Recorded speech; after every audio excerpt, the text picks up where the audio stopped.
रामकृष्ण हरी. रामकृष्ण हरी. आज आपण एका मोठ्या खंडानंतर म्हणजे साधारण 21 दिवसांचा आपला खंड पडला ह्या कार्यक्रमात. पण मध्यंतरी आपण श्री क्षेत्र आळंदी या ठिकाणी गुरुवर्य माधव काकांचा 75वा वाढदिवस साजरा केला. आणि त्यानिमित्त आपल्या ह्या संपूर्ण गटाच्या वतीने आपण पुन्हा एकदा माधव काकांना मनपूर्वक हार्दिक हार्दिक शुभेच्छा देऊया. त्यांनी शतायुष्य पार करावं आणि असंच ज्ञानेश्वरीच्या आणि भारतीय अध्यात्माच्या अभ्यासामध्ये रमून जावं, आपल्याला सोबत द्यावी, आपल्याला मार्गदर्शन करावं, अशी आपण प्रभूचरणी प्रार्थना करूया. तर आजच्या आपल्या पुढच्या व्याख्यानाचा अध्याय 3 आपला सुरू आहे. तर मी माधव काकांना विनंती करतो की त्यांनी 3 अध्यायाच्या आजच्या प्रवचनाची सुरुवात करावी. माधव काका. गजराद्वारे सुरुवात करूया.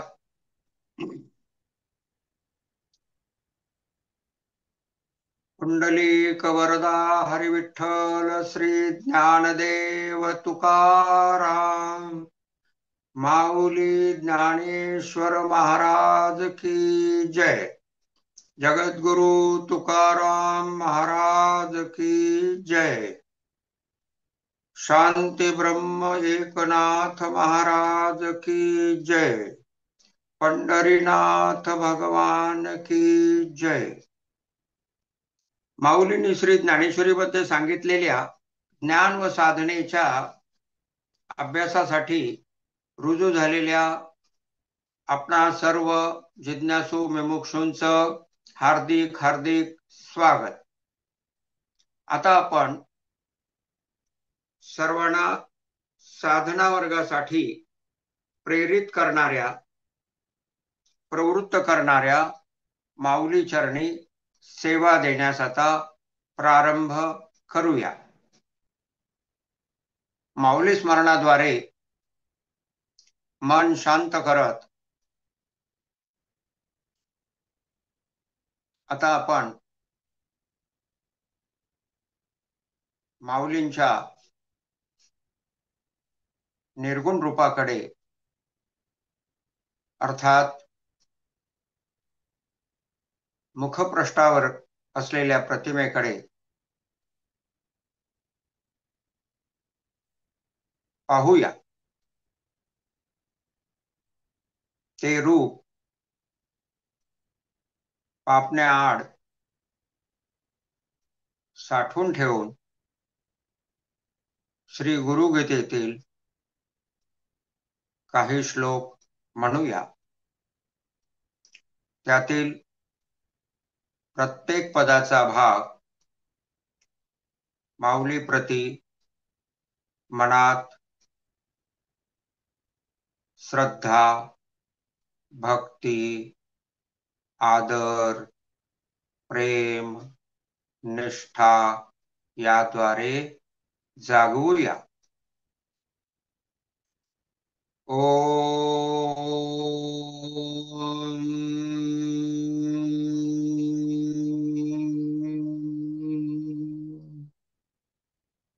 गुरुर्ब्रह्मा गुरुर्विष्णू गुरुर्देवो महेश्वराः गुरु साक्षात् परब्रह्म तस्मै श्री गुरवे नमः.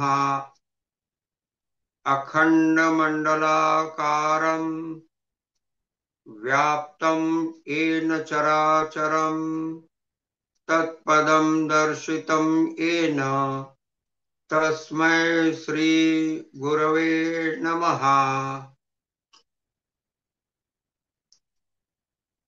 ब्रह्मानंदं परमसुखदं केवलं ज्ञानमूर्तिं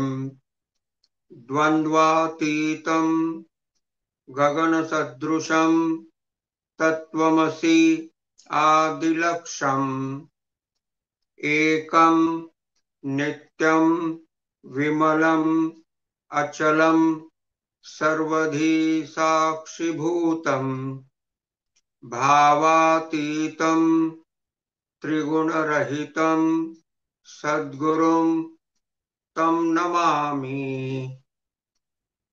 हळूहळू डोळे उघडूया. विषय प्रवेशासाठी श्रीमद भगवद्गीतेचे व श्री ज्ञानेश्वरीचे प्रयोजन परत एकदा मनात आणूया. सर्वांचे कर्म व विचार प्रवाह सुखप्राप्त्यर्थ सुरू असतो. तथापि अनुभूती हे सुख जवा पाडे दुःख पर्वता एवढे अशीच असते. खूप काळ कष्टाचा, ठरवलेली इच्छा पूर्ण करण्यासाठी श्रम करण्याचा आणि त्यानंतर काही क्षण इच्छापूर्ती होते त्यावेळेस अनुभवण्याचा आणि त्यामुळे बहुसंख्य काळ दुःखाचा व अत्यल्प काळ सुखाचा अशीच अनुभूती येते. तथापि कर्म केल्यानंतर अनुकूलता प्राप्तीमध्ये सुख आहे या भावनेने हे चक्र थांबविलेच जात नाही आणि व्यक्ती सुखाच्या मागे धावत असते आणि सुख पुढे पुढे पळत असते. असा अनुभव सर्वांचा असतो. या अनुभवामध्ये बदल करून देऊन सर्वांना निर्निर्मित कारण परत्वे नसलेल्या अशा आनंदाचा, आत्म्याचा अनुभवाचा आनंद प्राप्त करून देणे, दुःखाची निवृत्ती करणे हे व्यष्टी स्तरावरील प्रमुख प्रयोजन आहे. त्यासोबत कर्मापासूनची निर्लिप्तता प्राप्त करून देणे आणि सध्याची जी जगत सत्यत्वाची प्रतीती आहे ती मध्ये आमूलाग्र बदल करून देऊन जगत मिथ्यत्वाची प्रतीती सतत विनासायास अनुभवास आणून देणे हेही व्यष्टी स्तरावरील प्रयोजन आहे. समष्टी स्तरावरील प्रयोजन आहे धर्माची संस्थापना अर्थात रामराज्याची निर्मिती. माऊलींचे प्रयोजन त्याही पुढे जाऊन आहे ते म्हणजे एकमेकांच्या सुखामध्ये वृद्धी करीत राहून सात्विक कर्माचे डोंगर उभे करावयाचे. अपेक्षा रहिततेने जसे मेघवृंदाची वृष्टी त्याप्रमाणे सात्विक कर्माचे उभारणी करीत राहावयाचे आणि त्याद्वारे पसायदान प्रत्यक्षात अस्तित्वात आणायचे. अर्थात प्रत्येकास सात्विक कर्ता करून सात्विक धृती व सात्विक बुद्धीने संपन्न करून पसायदान प्रत्यक्षात अस्तित्वात आणावयाचे आणि त्यासाठी सर्वात प्रमुख साधन आहे कर्मयोग. आणि कर्मयोग आपण अध्याय 3 ओवी 63 पर्यंत पाहिला.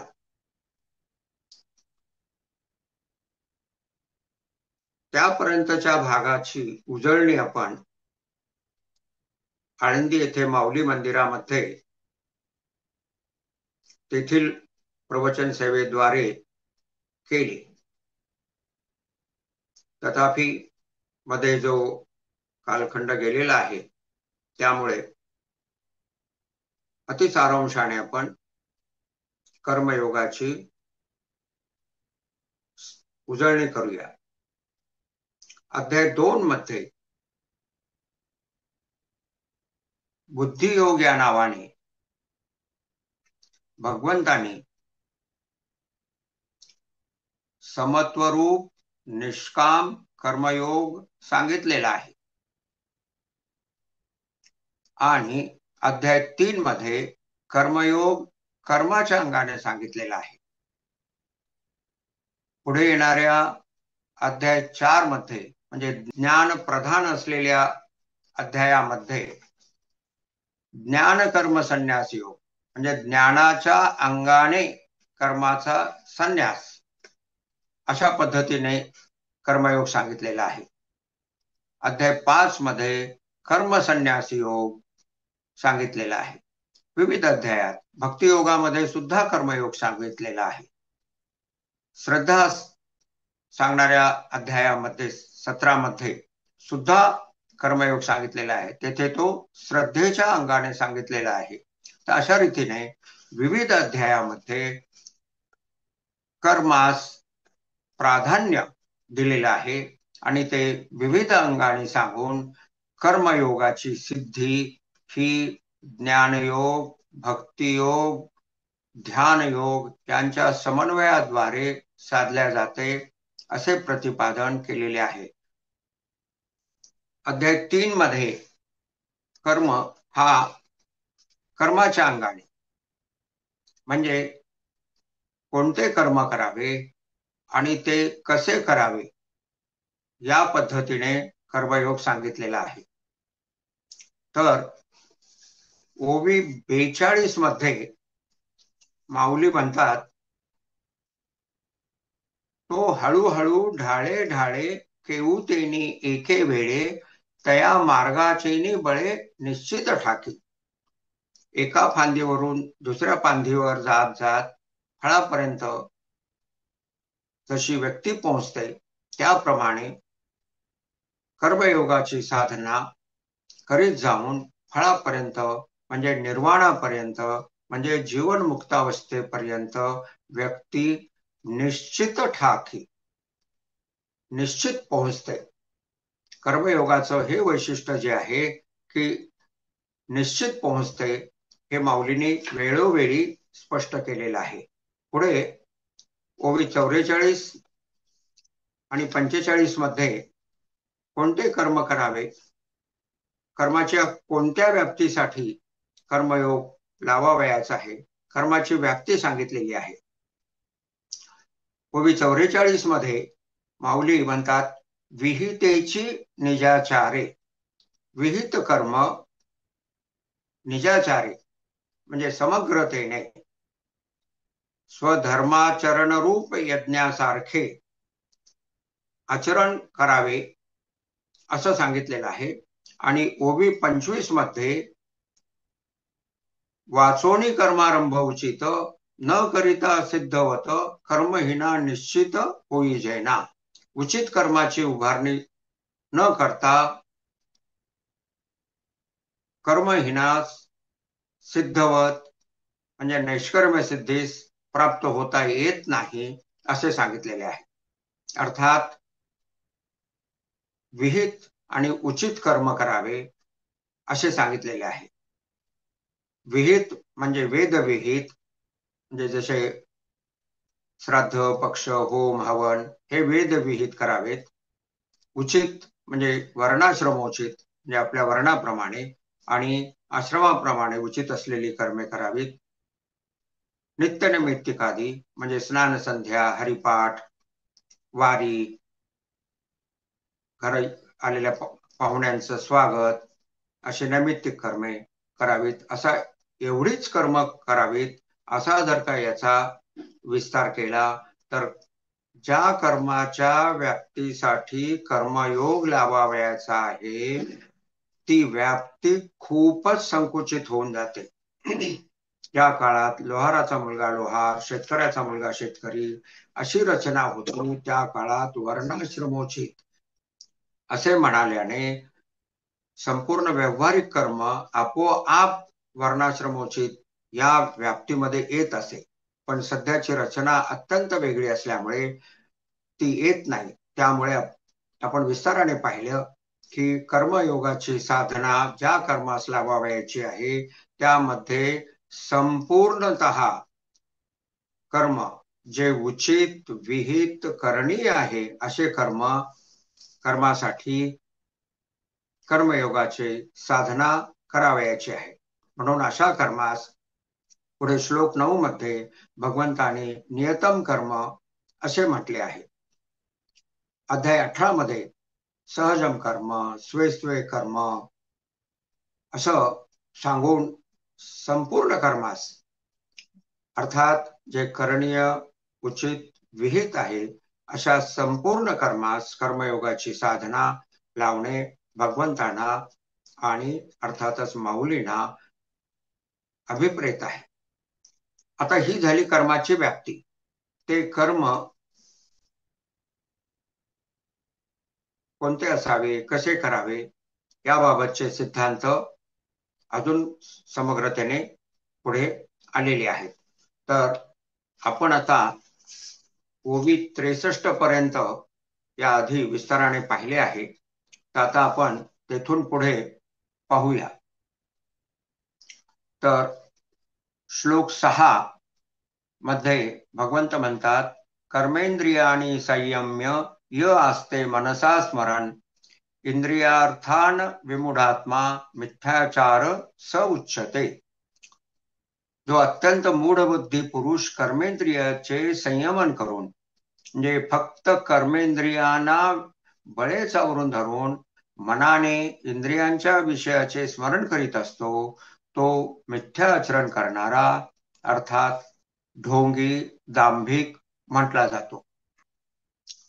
माऊली स्पष्ट करतात, जे उचित कर्म सांडिती मग नैष्कर्म्य होऊ पाहती परी कर्मेंद्रिय प्रवृत्ती निरोधिवनी.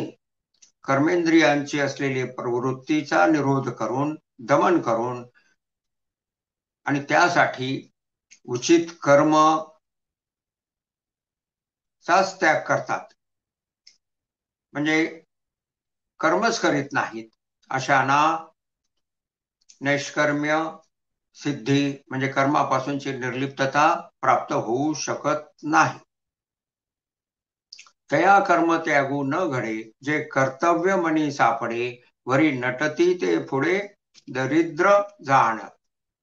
या आधीच्या ओळीत काय सांगितलं, काम न करता जे बसून राहतात आणि कर्माचा त्याग झालेला आहे, कर्मसन्यास झालेला आहे अशा भूमिकेत जातात, त्यांच्या बाबतीमध्ये कर्मसन्यास कर्मापासूनचा त्याग झालेला नसतो. कारण ते बसून राहिलेले असताना त्यांच्या मनामध्ये कर्तव्य करावयाचे राहून गेलेले आहे असा गिल्ट त्यांच्या मनामध्ये सापडतो, अशी बोचणी त्यांच्या मनामध्ये राहते. दुसऱ्या बाजूस विषयाबद्दलचे विचार मनात येत राहतात आणि त्यामुळे नैष्कर्म्य अवस्था कर्मापासूनची निर्लिप्तता त्यांना मुळीच प्राप्त झालेली नसते. नैष्कर्म्य अवस्थेच्या बाबतीमध्ये त्यांची ही अवस्था म्हणजे शुद्ध दारिद्र्य आहे हे जाण. वरी नटती ते पुढे दरिद्र जाण असं माऊली स्पष्ट करतात. ऐसे ते पार्था विषयासक्त सर्वथा ओळखावे तत्वता भ्रांती नाही. अर्जुना, असे जे कर्मत्यागाचे सोंग घेणारे लोक असतात ते सर्वार्थाने विषयासक्त असतात. विषय सुख मिळावे त्यासाठीची साधने वाढवावीत अशी त्यांची कामना गेलेली नसते, हे निसंशय जाण. पुढे माऊली श्लोक 7 मध्ये म्हणतात, भगवंत म्हणतात, आपण पदच्छेद पाहूया. यतो इंद्रियाणी मनसा नियम्य आरभते अर्जुन कर्मेंद्रिये कर्मयोगम असक्तः स विशिष्यते. असक्तः हे पद या श्लोकात आलेले आहे. असक्तः म्हणजे आसक्ती रहित या अर्थाने असक्त हे पद भगवंतानी विविध श्लोकामध्ये योजलेलं आहे. आणि संगम त्यक्त्वा संग सोड संघापासून मुक्त हो हे पद ही पुष्कळ वेळेस आलेलं आहे, 16 वेळेस आलेलं आहे. संघ हे पद संपूर्ण गीतेमध्ये 16 वेळेस आलेलं आहे. त्यामुळे संग या शब्दाचं भाषांतर आसक्ती असं करावयाचं, म्हणजे त्यात खूपच संकुचितता येते. हा विषय आपण विस्ताराने मागील प्रवचनांमध्ये पाहिलेला आहे. तर या श्लोकामध्ये भगवंत काय म्हणतात, हे अर्जुना, पण जो बुद्धी चित्त अहंकारासह मनाने सर्व इंद्रियांचे नियमन करून अनासक्तपणे निष्काम भावाने ज्ञानेंद्रियासह कर्मेंद्रियानी कर्मयोगाचे आचरण करतो तो श्रेष्ठ होय. मागील श्लोकात काय सांगितलं की जो कर्म करीत नाही तो ढोंगी होय, आणि ह्या श्लोकामध्ये काय सांगितलं, जो मनाने सर्व इंद्रियांचे नियमन करून अनासक्तपणे, असक्त हा, अनासक्तपणे निष्काम भावाने ज्ञानेंद्रियासह कर्मेंद्रियानी कर्मयोगाचे प्रत्यक्षात आचरण करतो तो श्रेष्ठ होय. तर इथे आपण कर्मयोगाची व्याख्या त्यानंतरच्या परिच्छेदात दिलेली आहे. आता आपण प्रश्न 204 वर आहोत, ती पाहूया. कर्मयोग म्हणजे कर्म व योग.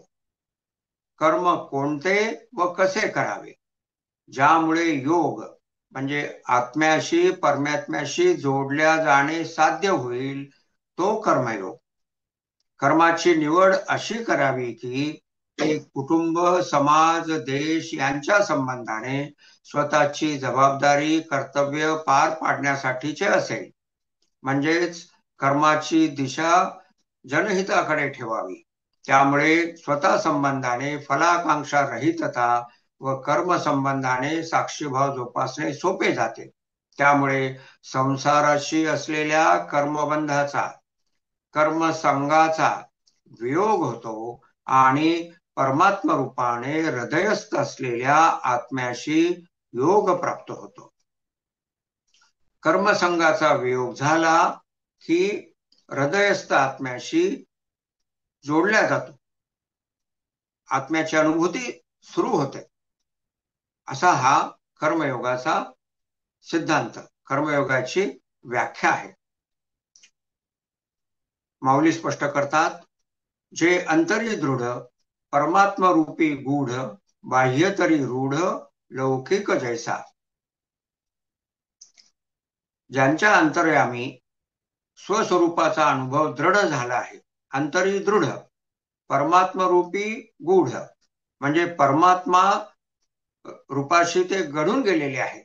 हृदयस्थ असलेल्या परमात्मा रूपाशी ते घडून गेलेले आहेत, तल्लीन राहत आहेत.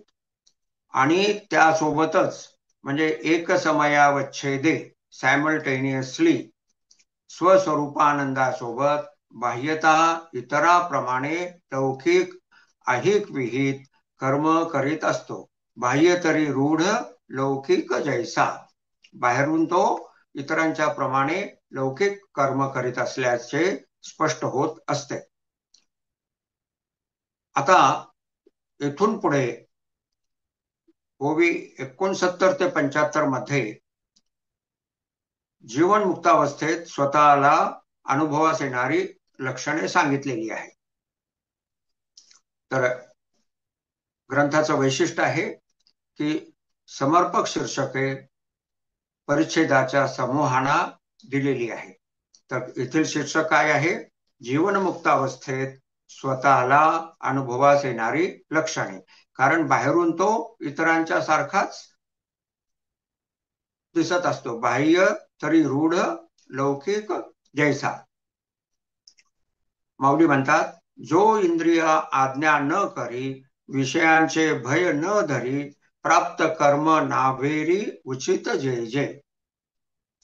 सामान्य व्यक्ती वस्तू घटना विषयासंबंधाने जी इच्छा मनात येते ती पूर्ण होण्यासाठी ती व्यक्ती स्वतःच्या इंद्रियांना आज्ञा करून कर्म प्रवृत्त करीत असते. अशा रीतीने कर्ता या भावनेने लिप्त असलेले इच्छा प्रेरित असलेले कर्म आकारास येत राहत असते. सर्वांचा साधकावस्थेतील काय अनुभव आहे, मनामध्ये इच्छा येते आणि त्या इच्छेने प्रेरित झालेले कर्म स्वतःच्या मन बुद्धी इंद्रियांच्या द्वारे आकारास आणले जात असते. अशा रीतीने व्यक्ती कर्ता या भावनेने लिप्त असलेले, इच्छा प्रेरित असलेले कर्म ची निर्मिती करीत राहते. जो पुरुष परमात्मा रूप असलेल्या हृदयस्थ आत्म्याशी तल्लीन असतो, तो स्वतःच्या इंद्रियांना इच्छापूर्तीच्या दिशेने कर्म प्रवृत्त होण्यासाठी आज्ञा करीत नाही. जो इंद्रिया आज्ञा न करे, तसेच प्रारब्धवशात प्राप्त होणाऱ्या विषयोपभोगाची भीतीही मनात बाळगत नाही, विषयांचे भय न धरी, ज्या ज्या वेळे जे जे कर्म उचित असलेले कर्म करणे प्राप्त झालेले असते, ते कर्म तो मनपूर्वक सावध चित्ताने साक्षीभाव जोपासत आणि कुटुंब समाज देशा संबंधाने जबाबदारीने युक्त राहून करीत असतो. अव्हेरीत नसतो. नावेरी उचित जे जे. मागील ओवीमध्ये काय सांगितलं? कर्म न करता बसणे कसे अनुचित आहे. आणि आता ह्या ओवीत कसं काय सांगितलं? कर्म करणे कसं उचित आहे. तर हा विषय माऊलींनी त्यांच्या एका अभंगामध्ये छान प्रकारे स्पष्ट केलेला आहे. तो अभंग आपण आता पाहूया. कर्म त्याग करिता पावे अधोगती, भोगिताही मुक्ती पावे जना. पहिल्या चरणामध्ये माऊली म्हणतात, कर्म त्याग करिता पावे अधोगती. कर्माचा त्याग जर केला, नुसते रिकामे बसून राहिला, तर पावे अधोगती, तो अधोगतीच जातो. भोगिताही मुक्ती पावे जना. जर इच्छा प्रेरित कर्म करीत राहिलाय आणि मी करता आहे, आता मी जे मिळविले ते भोगणार, अशा प्रकारे जर सुरू राहिले, तर भोगिताही मुक्ती पावे जना. कर्मापासूनची मुक्ती, कर्मसन्यासास तो प्राप्त होत नाही आणि तो जीवनमुक्तावस्थेस प्राप्त होत नाही. पुढे माऊली त्यांच्या अभंगात म्हणतात, सांडणे मांडणे दोन्हीही त्यागणे, प्राचीनी वर्तने निर्विकल्पे. पुढे म्हणतात, सुख दुःख भोग या दोन्ही भोगिता, न धरीजे अहंता सर्वथैव. अर्थात वरील प्रकारे कर्म न करणे व कर्म करणे या दोघांनाही त्यागावे. कर्मामधील करणे म्हणजे अहंता त्यागावी. त्यासाठीची साधना आहे प्रारब्धाप्रमाणे प्राप्त झालेले सुख व दुःख हे दोन्ही भोगताना अहंतेस मुळीच धरून राहू नये. सुख दुःख भोग या दोन्ही भोगिता, न धरीजे अहंता सर्वथैव. अखेरच्या चरणात माऊली म्हणतात, देह जीव शिव सर्वासही साक्षी, ज्ञानदेव लक्षी परब्रह्म. देह जीव शिव सर्वासही साक्षी, ज्ञानदेव लक्षी परब्रह्म. कर्म सुख दुःख देह जीव व आत्मा या सर्वाप्रती साक्षीभाव जोपासावा. ज्ञानेश्वर माऊली म्हणतात, परब्रह्म प्राप्ती म्हणजे आत्मानुभूतीची प्राप्ती हे लक्ष ठेवावे.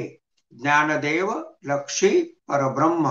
ज्ञानेश्वर माऊली म्हणतात, परब्रह्म प्राप्ती आत्मानुभूतीची प्राप्ती हे लक्ष ठेवावे. क्रियेमधील म्हणजे कर्मामधील कर्तेपणाच्या त्यागाने मोक्ष प्राप्त होतो, असे विविध ठिकाणी सांगितलेलं आहे. तर कर्मयोग सिद्धीस गेल्यानंतरची अनुभूती आता आपण पाहत आहोत. तर ओवी 70 मध्ये माऊली म्हणतात, तो कर्मेंद्रिये कर्मी रहाटता तरी न नियमी, परी तेथी चेनी उर्मी झाकोळेना. तो कर्मेंद्रिये कर्मी, कर्मेंद्रियाद्वारे कर्म करीत राहतो. रहाटता तरी न नियमी, परी तेथी चेनी उर्मी झाकोळेना. कर्मेंद्रिये आपापली कर्मे करीत असताना निग्रह करून तो त्यांना आवरीत नाही हे खरे, रहाटता तरी न नेहमी, परंतु कर्म करावे, करीत राहावे या उर्मीनेही आवेगानेही तो झाकोळल्या वाहवल्या जात नाही. परी तेथीचे निउर्मी झाकोळेना. सामान्य व्यक्ती इच्छा प्रेरित असल्यामुळे आता हे कर्म केलेच पाहिजे, हे कर्म असेच झाले पाहिजे, त्यानंतरचे दुसरे कर्म तसे केले पाहिजे, अशा एकानंतर एक येणाऱ्या उर्मीने सतत झाकोळलेली अर्थात व्यापलेली, वाहत जाणारी अशी असते. त्याप्रमाणे कर्मयोगी उर्मीने झाकोळल्या वाहवल्या जात नाही. तो कामना मात्रे न घेपे, मोहमळे न लिंपे, जैसे जळी जळे न शिंपे पद्मपत्र. दृष्टांत, कमलपत्राचा दृष्टांत देऊन माऊली सांगतात, त्याला कोणतीही कामना, इच्छा, आशा, अपेक्षा हेरू शकत नाही. तो कामना मात्रे न घेपे, मनात घर करून राहू शकत नाही कामना. अशा रीतीने त्याचे मन मोहरूपी मलाने, कोणत्या तरी इच्छेला धरून राहणे या मलाने लिप्त होत नाही. मोहमळे न लिंपे. ज्याप्रमाणे कमळाचे पान पाण्यात राहून पाण्याने ओले होत नाही, कर्म स्वतःच्या इंद्रियाद्वारे उभारले जात आहे हेही जीवनमुक्तास कळत राहते. आणि त्यासोबत आत्म्याची अनुभूती, आत्मा कर्माद्वारे लिप्त होत नसल्याची अनुभूती सुद्धा क्षण प्रतिक्षण विनाशायास सुरू असते. आपण हे अनुभव पाहत आहोत. म्हणून या आधीच्या परिच्छेदास आणि या परिच्छेदास डावीकडे उभी सलग रेषा दिलेली आहे. तर परिच्छेद वाचताना आधी त्या सलग रेषेकडे पाहावे, तिथे असलेली जी कोणती रेषा आहे त्याकडे पाहावे, त्याप्रमाणे बुद्धीची स्थिरता करीत जावे आणि तो परिच्छेद वाचत जावा. पुढील 2 ओव्यामध्ये काय सांगितलेलं आहे माऊलीने, अनुभूती कशी सांगितलेली आहे पाहूया. तैसा संसर्गा माझी असे, सकळा सारिखा दिसे, जैसे तोय संगे आभासे भानुबिंब. काय आहे अर्थ? त्याप्रमाणे तो लोकांच्या संपर्कात असतो. संसर्गा माझी असे, सर्वांच्या सारखा दिसतो, सकळासारखा दिसे. सूर्याचे बिंब पाण्यात पाण्यासोबत दिसत असूनही पाण्यापासून जसे निर्लिप्त असते, तसा तो इच्छेपासून, इच्छे प्रेरित कर्मापासून निर्लिप्त असतो. सूर्यात जसे कळत असते की हे स्वतःपासून भिन्न असलेले असे स्वतःचे प्रतिबिंब आहे, मी सूर्य पाण्यापासून ओला होत नाही, त्याप्रमाणे जीवनमुक्तास कळत राहते की उभारले जात असलेल्या कर्माशी माझा स्वतःचा आत्म्याचा काहीही संबंध नाही व मी जीवनमुक्त त्या कर्माने लिप्तही होत नाही. त्यासाठीची सिद्धांत काय सांगितलाय माऊलीने ओळी 73 मध्ये? तैसा सामान्यत्वे पाहिजे तरी साधारणूची देखीजे, एरवी निर्धारिता नेणीजे सोय जयाची. तसे सामान्यत्वाने पाहता, सामान्यत्वे पाहिजे, वरवर पाहता असे वाटते की सूर्याचे प्रतिबिंब पाण्यासोबत हालत आहे, पाण्याशी तद्रूप एक जीव आहे. त्याप्रमाणे इतरांना वाटते की जीवनमुक्त सर्व कर्म इच्छा प्रेरित होऊन कर्माशी तादात्म्य पाहून करीत आहे. जीवनमुक्ताची अवस्था व्यावहारिक मापदंडाने मोजून निर्धारित करण्याची सोय उपलब्ध नाही. एरवी निर्धारिता नेणीजे सोय जयाची, अर्थात नैष्कर्म्यवस्था प्राप्त योगी स्वतः पूर्वीच्या तुलनेत स्वतःमध्ये झालेला बदल स्पष्टपणे अनुभवत असतो, पण तो बदल इतरांना दिसण्याची सोय मात्र उपलब्ध नाही. तर ग्रंथाचं वैशिष्ट्य काय आहे? उभी सलग रेषा डॅश डॉट डॅश म्हणजे सिद्धांत दर्शविणारी आहे, पण ह्या परिच्छेदामध्ये अनुभव सांगितलेली जी ओळ आहे त्या ओळीस सलग रेषा द्वारे अधोरेखा दिलेली आहे. ती कशासाठी? तर त्याद्वारे अनुभव सांगितलेला आहे. काय अनुभव सांगितलेला आहे? नैष्कर्म्यावस्था प्राप्त योगी स्वतः पूर्वीच्या तुलनेत स्वतःमध्ये झालेला बदल स्पष्टपणे अनुभवत असतो, इतरांना दिसण्याची सोय नाही. एषा चिन्नी चिन्नी तू देखसी तोची मुक्तू आशा पाश रहितू ओळख पा. जो पुरुष या आधींच्या वयामध्ये सांगितलेल्या लक्षणांनी म्हणजे चिन्हांनी स्वतःला युक्त असल्याचे पाहतो, तोच जीवनमुक्त, तोच आशापाश रहित. बा साधका, असे तू स्वतःला ओळख. देखीसी तोची मुक्तो. वर दिलेल्या लक्षणाद्वारे स्वतःला ओळखता येते, दुसऱ्याला ओळखता येत नाही, असा या ओव्यांचा एकत्रित अर्थ आहे. स्वतःला निश्चितपणे स्पष्टपणे ओळखता येते. आता ते या संबंधाने ओवी 59 मध्ये काय सांगितलेलं आहे ते पाहूया. याच्या मागील पानावर असलेली ओवी 59. कर्म पराधीनपणे निपजत असे प्रकृती गुणे एरी धरी मोकली अंतकरणे वाहिजे वाया.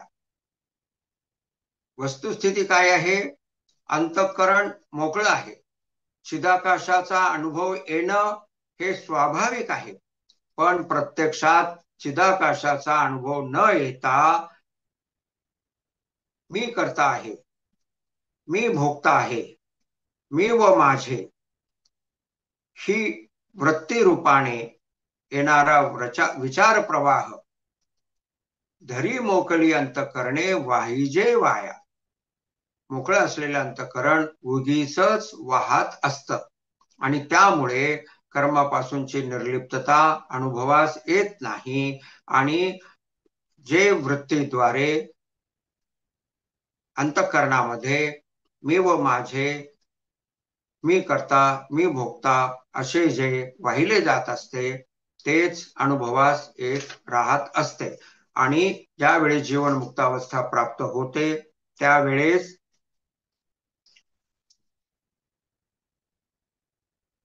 कोणतीही एक उर्मी, एक आवेग सतत राहत नाही, ती विरते व विचार रूपाने दुसरी उर्मी मनात येते. असे जे साधकावस्थेत असते ते संपलेले असते. सतत विचार प्रवाह, वृत्ती प्रवाह सुरू असतो आणि त्यामुळे मनास अस्तित्व आहे, नित्यत्व आहे, असा प्रत्येकास अनुभव येत असतो. आपण मागील प्रवचनामध्ये पाहिलेलं आहे की मन असं काही नाहीच. व्यर्थ हे नाव, मन हे व्यर्थ आहे, हे नाव व्यर्थ आहे, असं माऊलीने अत्यंत स्पष्ट केलेलं आहे आणि आपण खूप विस्ताराद्वारे तो विषय तेथे पाहिलेला आहे. तर मनामध्ये जे सतत येत असतं त्याकडे साक्षी भावाने पाहत राहिलं की आवेग आणि उर्मी आपोआप संपून जाते. मनामध्ये येणाऱ्या आवेगाकडे दुर्लक्ष केलं की आवेगात व्यक्ती वाहत जाते आणि साक्षी भावाने पाहिलं की आवेग उर्मी संपतो. आजचं मानसशास्त्र सुद्धा म्हणतं की आत्महत्या करावीशी वाटणे ही सर्वात बलिष्ठ असलेली उर्मी सुद्धा 7 मिनिटापेक्षा जास्त काळ राहत नाही. जर एखाद्याच्या मनामध्ये अशी आत्महत्या करावी अशी उर्मी आली आणि त्यांना इतरांनी 7 मिनिटासाठी जरी आवरून धरलं तरी तो आपोआप ती उर्मी त्याची संपून जाते.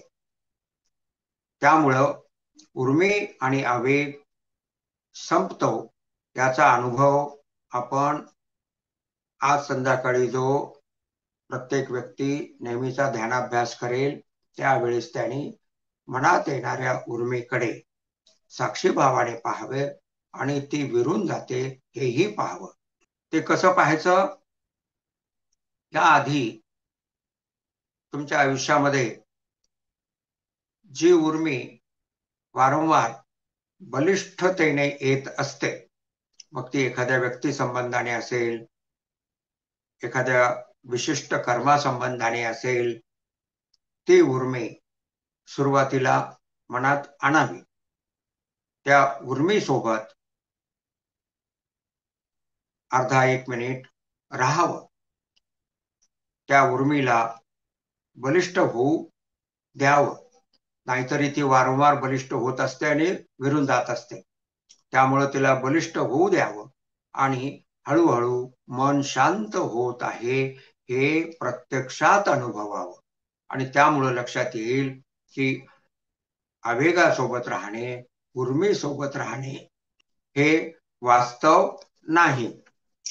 म्हणून माऊलींनी काय म्हटलेलं आहे, झाकोळेना असा शब्द प्रयोग माऊलीने केलेला आहे. पहा, आताच आपण थोड्या वेळापूर्वी ती ओवी वाचली की तो उर्मेद्वारे झाकोळल्या जात नाही, असं माऊलींनी ज्या वेळेस जेथपासून अनुभूती सांगायला सुरुवात केली तिथे हे सांगितलेलं आहे. आता ओवी 75 मध्ये माऊली काय म्हणतात, अर्जुना तोची योगी विशेषी जे जो जगी म्हणोनी ऐसा होय या लागे मणिपे तुथे. अर्जुना तोच योगी, आत्म्याशी परमात्म्याशी जोडला गेलेला होय, जगात ज्याची विशेष म्हणून स्तुती केली जाते असा होय, म्हणूनच तू असा हो असे मी तुला म्हणतो. अर्जुना तोची योगी विशेषी जे जो जगी म्हणोनी ऐसा होय या लागे मणिपे तुते. म्हणजे पहा किती आग्रहाने भगवंत अर्जुना सांगत आहेत की तू असा कर्मयोगी हो. भगवंतांचा अर्जुनाप्रती असलेला हा प्रेमयुक्त आदर लक्षात घेणे हे खूप आवश्यक असतं. आणि म्हणून आपण काय म्हटलेलं आहे की अर्जुनाच्या पंक्तीला बसून गीतेतील श्लोकाचा अर्थ मनात आणावयाचा आहे. काय आहे ती ओवी, अहो अर्जुनाची पांती जे परिसणया योग्य होती.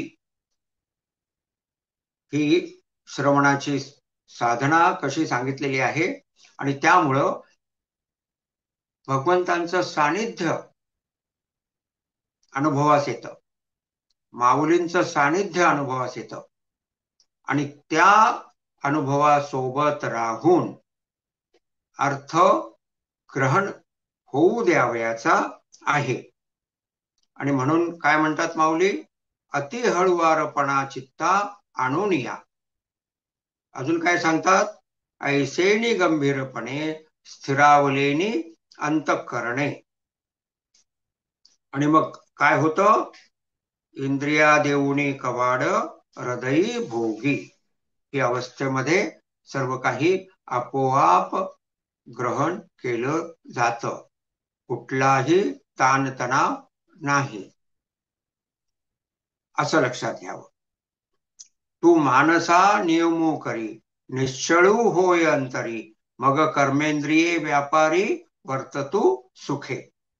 तू मनाचा एकच नियम कर, अंतरंगातील इच्छा व इच्छा प्रेरित कर्माद्वारे निर्माण होत असलेले चांचल्य जाऊन चित्त निर्लिप्त राहून निश्चल व्हावे, असे कर. मग तुझी कर्मेंद्रिये आपापल्या व्यापारात सुखाने वावरू देत. आत्मानंद अनुभवत राहून कर्मेंद्रियाद्वारे कर्माची उभारणी होत राहू देत. अशा प्रकारे कर्मयोगाची साधना सुद्धा साधे सोपेपणाने करावयाची आहे. एकच नियम करावयाचा आहे.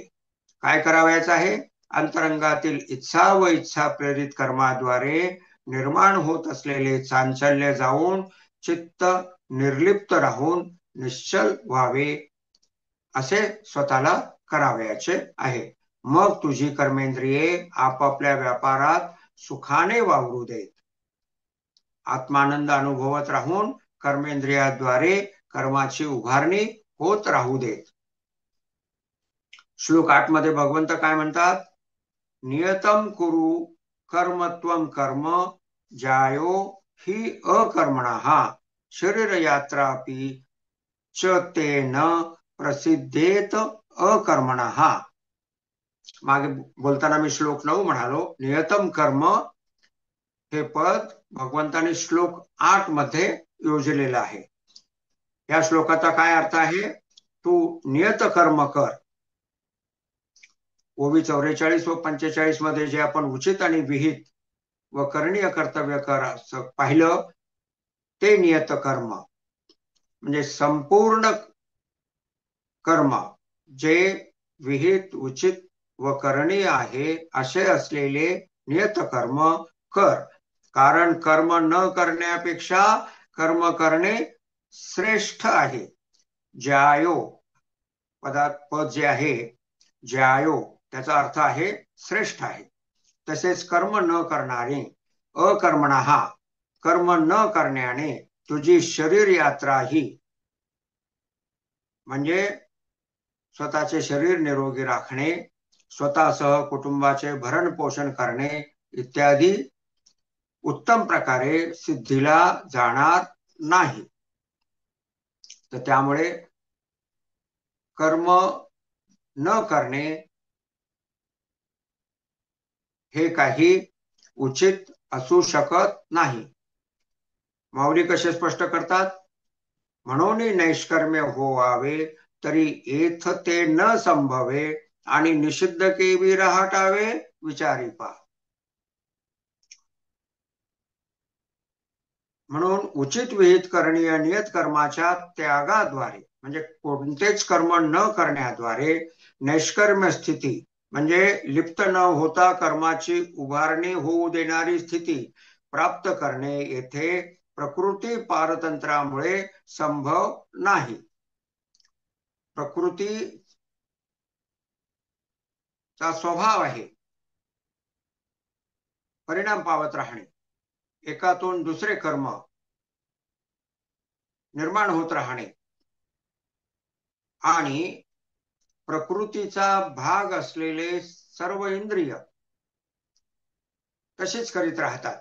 आणि या प्रकृती पारतंत्रामुळे नैष्कर्म्य अवस्था आपोआप प्राप्त होत नाही, तर ती साधनेद्वारे प्राप्त होते. कर्म केल्याद्वारे आणि कर्म कसे करावे त्याप्रमाणे केल्याद्वारे नैष्कर्म्य अवस्था प्राप्त होते. मग माऊली म्हणतात उचित कर्माद्वारे जर प्राप्त होत नाही तर मग निषिद्ध कर्माद्वारे प्राप्त होते का?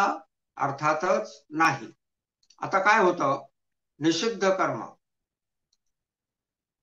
ही संज्ञा समजायला अत्यंत सोपी वाटते. जे उचित नाही, विहित नाही, करणीय नाही, ते निषिद्ध, असं अगदी साधं सोपं असल्यासारखं वाटतं. पण नाही नाही म्हणून सांगणं सोपं आहे. पण काय निषिद्ध आहे ते जर का कळलं तर निव्वळ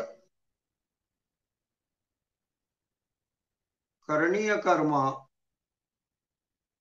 असं कळून उपयोगाचं नाही. तर ते करणीय कर्म कसं सात्विक राहील हेही कळणं आवश्यक आहे. आणि ते जर करणीय कर्म सकृत दर्शनी वाटतं पण ते जर का सात्विक नसेल तर ते अकरणीयच आहे अशी व्याप्ती निषिद्ध कर्माची जर का आपण केली तर खऱ्या अर्थाने करणीय कर्म केलं जातं. आणि त्यामुळं निषिद्ध कर्म ची लक्षणं जी राष्ट्रपिता महात्मा गांधींनी सांगितलेली आहेत, खूप सुंदरपणे सांगितलेली आहेत. जे उत्तम सांगितलेलं आहे ते ग्रहणच करावयाचं, अशी सात्विक बुद्धी ठेवावी. आणि महात्मा गांधींनी जे 7 प्रसिद्ध निकष सांगितलेले आहेत त्याचा आता आपण विचारात घेऊया. तर त्यांना गांधीजींनी काय म्हटलेलं आहे, डेंजर्स इन ह्युमन व्हर्च्यूज,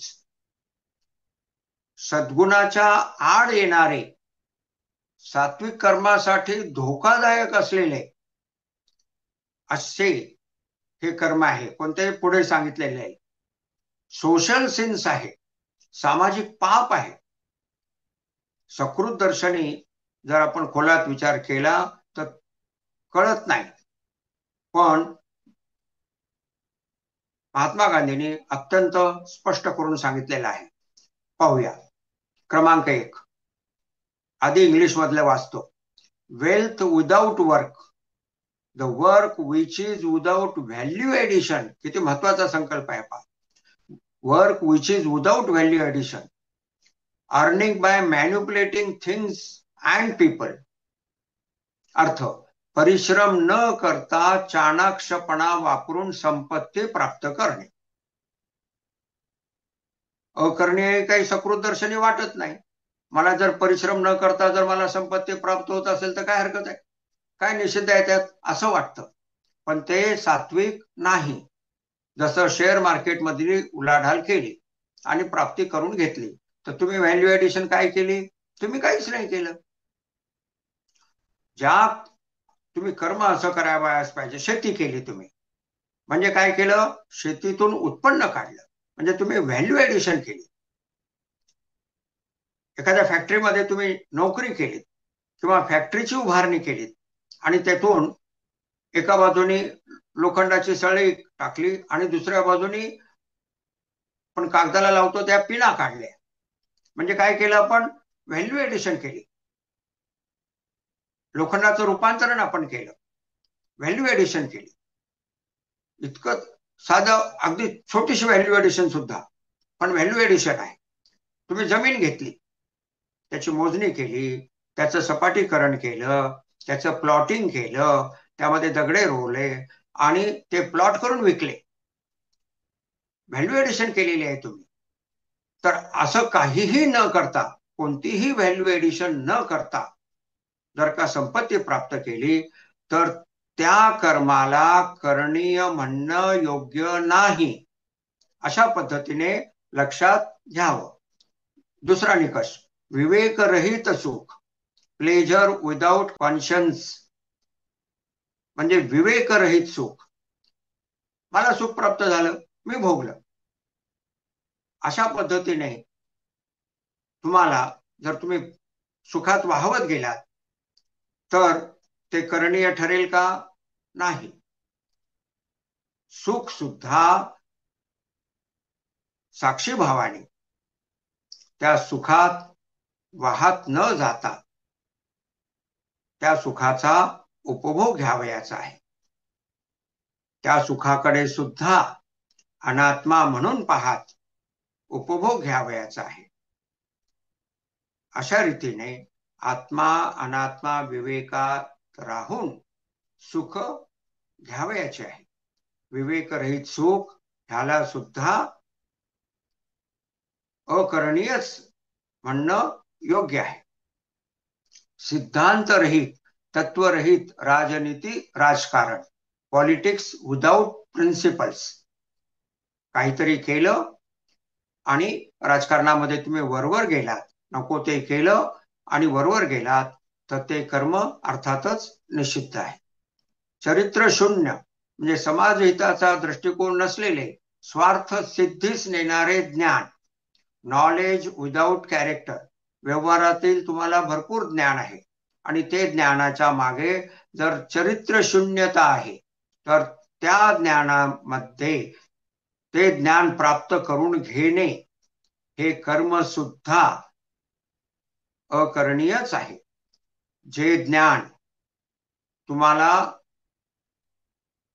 तुमचे कर्म सिद्धीच नेते, पण कसं, तर चारित्र्यवान होऊन, असं ते कर्म भगवंतांना अपेक्षित आहे. सांगितलंय महात्मा गांधींनी, पण भगवंतांना ते अपेक्षित आहे.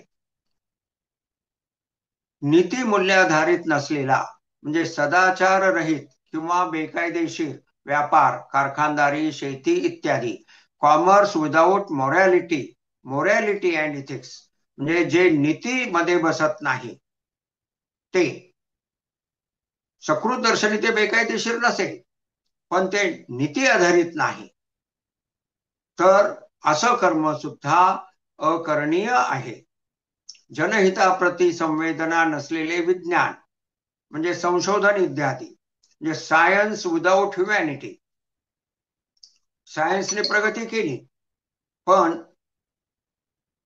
त्यातून काय निष्पत्ती झाली? Atom bomb. आता त्याला विज्ञानाची प्रगती समजायचं का? काहीच कारण नाही. तर अशा प्रकारची जनहिताप्रती संवेदना नसलेले विज्ञान अकरणीयच आहे.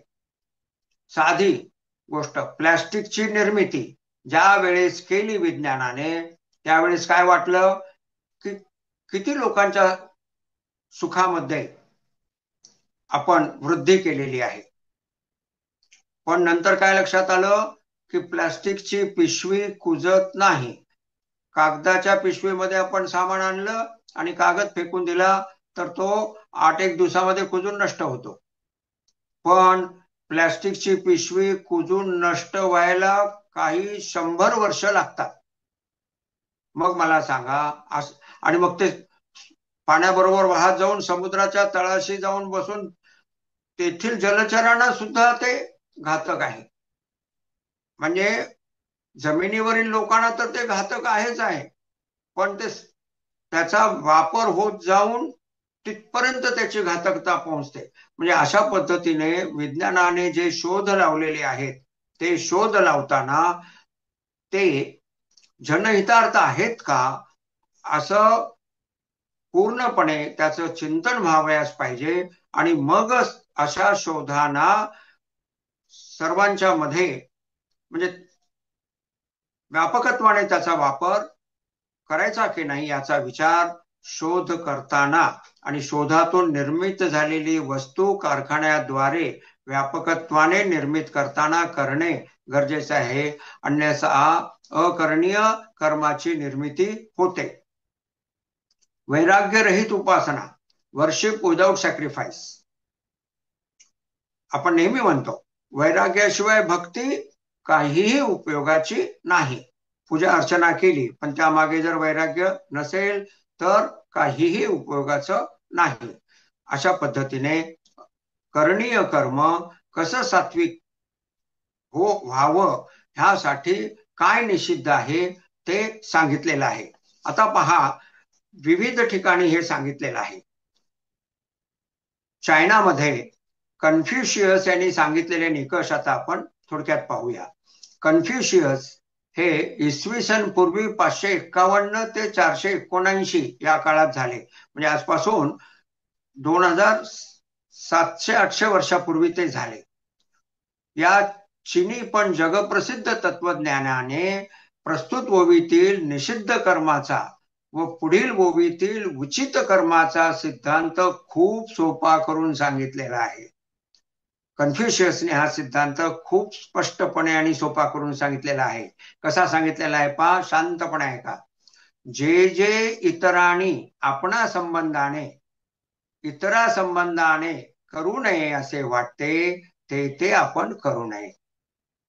जे जे इतरांनी आपणा संबंधाने आणि इतरा संबंधाने करू नये असे वाटते ते ते आपण करू नये. आणि काय करावं? तसेच जे जे इतरांनी आपल्यासाठी करावे असे वाटते ते ते आपण इतरांच्यासाठी करावे. म्हणजे काय उचित आहे? जे जे आपणासाठी करावं, इतरांनी करावं असं वाटतं ते उचित असल्यामुळे आपण ते इतरांच्यासाठी करावं. आणि अनुचित काय आहे? जे इतरांनी आपल्यासाठी करू नये किंवा अजून कोणासाठीही करू नये असं वाटतं ते आपण इतरांच्यासाठी करू नये. पहा, निषिद्ध कर्माचं किती सोपेपणाने स्पष्ट केलेलं आहे. या निमित्ताने आपण थोडस अवांतर 2 वाक्यात पाहूया. आपल्या ग्रंथाचं हे वैशिष्ट्य आहे, जे अवांतर आहे पण महत्वाचं आहे, ते आपण वेळोवेळी सांगितलेलं आहे. आता इथे पहा, चीन मध्ये इसवी सन पूर्व 500 पासून ताओ, त्याला इंग्लिश मध्ये TAO, टाओ असा काही जण उच्चार करतात, पण खरा उच्चार आहे ताओ. इसवी सन पूर्व 500 पासून ताओ, कन्फ्युशियस व बौद्ध अशा 3 तत्वज्ञानाच्या धारा प्रचलित आहेत. जे किती आधीपासून पहा, 2700 वर्षापूर्वीपासून तेथे प्रचलित आहेत. तेथे झेन तत्वज्ञान सुद्धा खूप प्रचलित आहे. पण काय आहे ते झेन तत्वज्ञान? झेन मध्ये ताओ व बौद्ध यांच्या तत्वज्ञानाचा समन्वय साधलेला आहे. अशा रीतीने पौर्वात्य विश्वामध्ये भारतापेक्षा वेगळे असलेलं जे पौर्वात्य जग आहे, जसं चीन, त्या ठिकाणी तत्वज्ञान अशा प्रकारे पुढे गेलेलं आहे. तर अशा प्रकारे आपण आता निषिद्ध कर्माची व्याप्ती समग्रतेने पाहिली, किंबहुना अकरणीय कर्माची व्याप्ती पाहिली. सात्विक कर्म त्याद्वारे कसं करता येईल ते पाहिलं. आता आपण 5 मिनिटाच्या विश्रांतीनंतर उचित कर्म काय आहे त्या संबंधाने चिंतन करणार आहोत. माझी माऊली.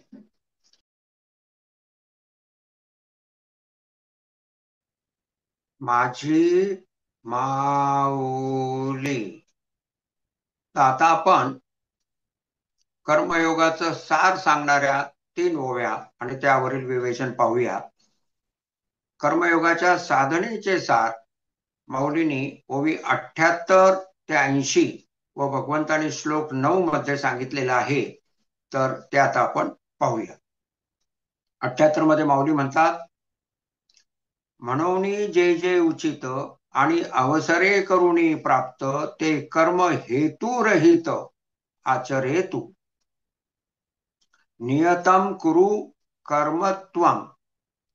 या पदच्छेदावरील माऊलींची ही ओवी आहे.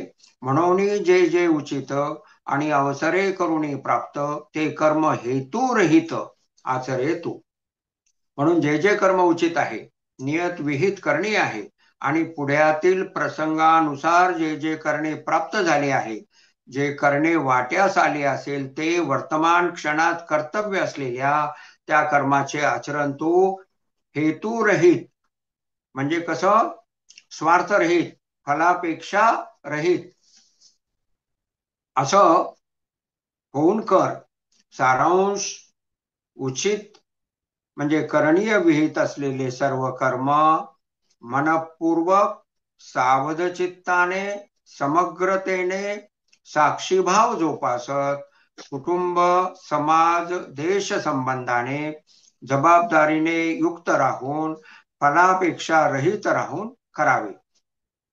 हा सारांश असणारं हे वाक्य यानंतरही आपण काही वेळेस येणार आहे. पण हे वाक्य कर्मयोगाच्या साधनेचं सार सांगणार आहे. काय आहे सारांश?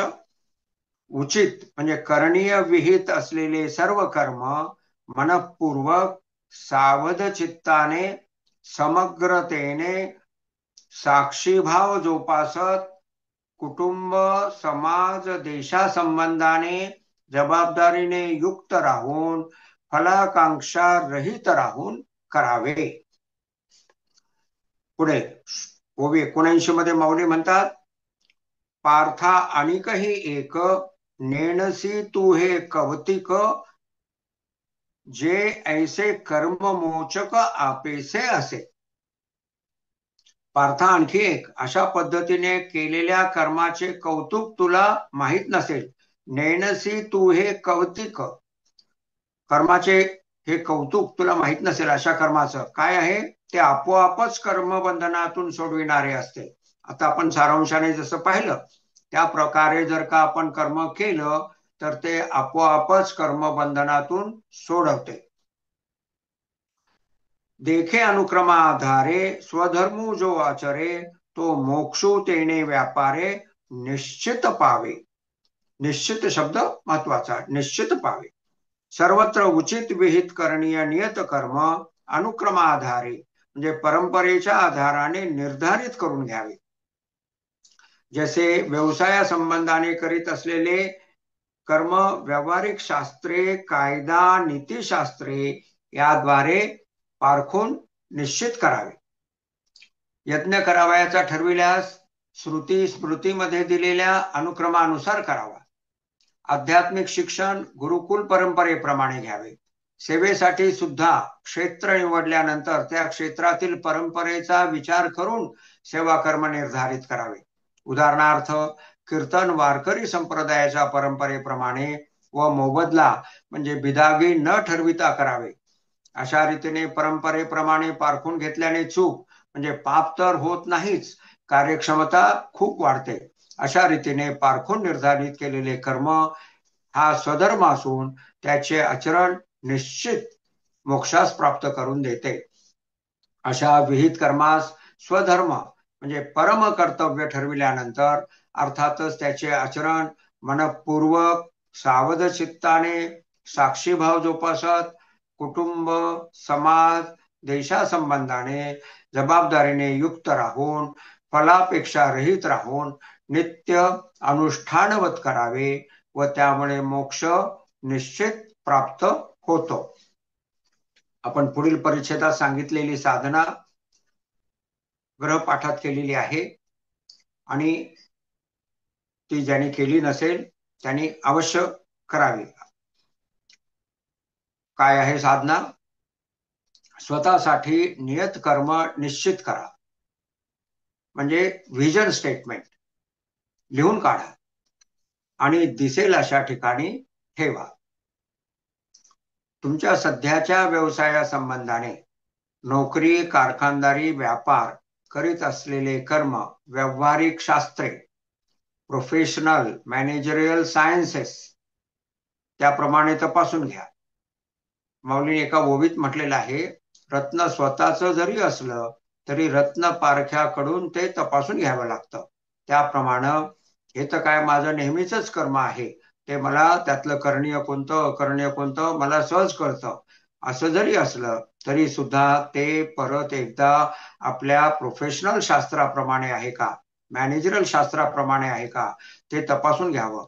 तसं तपासून घेतल्यामुळे चूक तर काही होतच नाही, पण एफिशियन्सी खूप वाढते, आपला आत्मविश्वास खूप वाढतो आणि मग आपण जे काही सध्याचं कर्म करत आहोत ते आपण खूप कौशल्याने कार्यक्षमतेने करू लागतो. म्हणून स्वतःचं जे कर्म आहे ते व्यावहारिक शास्त्राप्रमाणे तपासून घ्यावं. त्याच्यामध्ये त्याच्यानंतर कायदे including standard code of practices, code of conduct प्रमाणे तपासून घ्यावं. ते बेकायदेशीर नाही अशी एवढंच तपासणं पुरेसं नाही, तर कोड ऑफ कंडक्ट प्रमाणे त्याच्यानंतर स्टँडर्ड कोड ऑफ प्रॅक्टिसेस प्रमाणे आहे का ते. प्रत्येक शास्त्राची स्टँडर्ड कोड ऑफ प्रॅक्टिसेस असतात, माहिती नसतं, पण ते बऱ्यापैकी मोठाली पुस्तकं असतात आणि मला काय अनुभवाने सर्व कळतं अशा भावनेत राहतो. पण आपण जर का त्या अंगाने विचार केला तर आपल्या कर्मातील सूक्ष्मपणे असलेली निरुपयोगिता किंवा चूक असलेली गोष्ट, अनावधानाने वारंवार केली जात असणारी गोष्ट किंवा त्यामध्ये कौशल्याची वाढ न करणे, असं जे काही आहे ते सर्व संपतं. नीतिशास्त्रे याद्वारे पारखून निश्चित करा. तसे करताना स्वतःच्या कुटुंब, समाज, देशाबाबतच्या कर्तव्य व जबाबदारीचे भान ठेवा. त्यासाठी चिंतन करा. चिंतन केल्यानंतर निर्धारित निश्चित केलेले स्वतःसाठीचे कर्म, तसे वागण्याचा केलेला निश्चय सविस्तर लिहून काढा. त्यानंतर 5-10 ओळीमध्ये त्याचे सार जे प्रत्यक्षात आचरणात आणणार आहात ते बाबनिहाय अनुक्रमांक देऊन 1, 2, 3, 4, 5 अशा अनुक्रमांक देऊन ते ठळक स्वच्छ अक्षरात लिहून काढा. नियत कर्मामध्ये ध्यान प्राणायामाचा आवर्जून अंतर्भाव करा. ते 1, 2, 3, 4, 5 मध्ये ह्याला सुद्धा एक क्रमांक द्यावयाचा. की मी दररोज ध्यान प्राणायाम करणार. सर्वाच्या अखेरीस बोधवाक्य जे आहे ते काय आहे? हे मी मनपूर्वक सावध चित्ताने साक्षीभाव जोपासत फलाकांक्षा रहिततेने व समग्रतेने सातत्याने करणार आहे, असे लिहा. हा स्वतःसाठीचा आदर्श म्हणजे व्हिजन स्टेटमेंट काम करण्याच्या ठिकाणी स्वतःच्या दृष्टीस पडेल असा लॅमिनेट करून किंवा पुठ्ठ्यावर ढकवून ठेवा. माऊलीवर निष्ठा ठेवा. संकल्प खात्रीने सिद्धीस जाईल. तुम्ही फलाकांक्षा रहित राहा. जे जे आवश्यक आहे ते सर्व मिळत जाईल. ओम तत्सत. तर आपण याआधी पाहिलं की आपलं कार्यक्षेत्र जेथपर्यंत आहे, आपली सत्ता जेथपर्यंत पोहोचते तेथपर्यंत जनहितार्थ कर्म करावयाचं आहे अशी दृष्टी ठेवली की योगक्षेम वाहम्यहम अनुभवास येतं. हे आपण विस्तारानं या आधीच्या प्रवचनात आणि माऊली मंदिरातील प्रवचनात सुद्धा पाहिलं. त्याही पुढचा जो भाग आहे तो आता हळूहळू आपण पाहणार आहोत की जे जे पाहिजे ते ते मिळत जातं. म्हणजे तुम्ही तुमची दृष्टी जनहितार्थ ठेवली की ती जनहित सिद्धीत जाण्यासाठी जे जे पाहिजे ते ते सुद्धा मिळत जातं. ते आपण आता विस्ताराने पुढे पाहणारच आहोत. तर इथे आपण काय पाहिलं? स्वतःसाठी ठरविलेल्या आदर्शाप्रमाणे प्रत्यक्षात कर्म करणे आवश्यक असल्याचे माऊलीने पुढे अध्याय 18 मध्ये सुद्धा सांगितलेलं आहे. त्यातील काही भाग आपण आता पाहूया. पृष्ठ 714 वर अध्याय 18 मधील ओवी 125 आहे. तैसे नोलांडिता कर्मरेखा चित्त दीजे नित्य नैमित्तिका पाठी फळा कीजे अशेखा वांतीचे वाणी.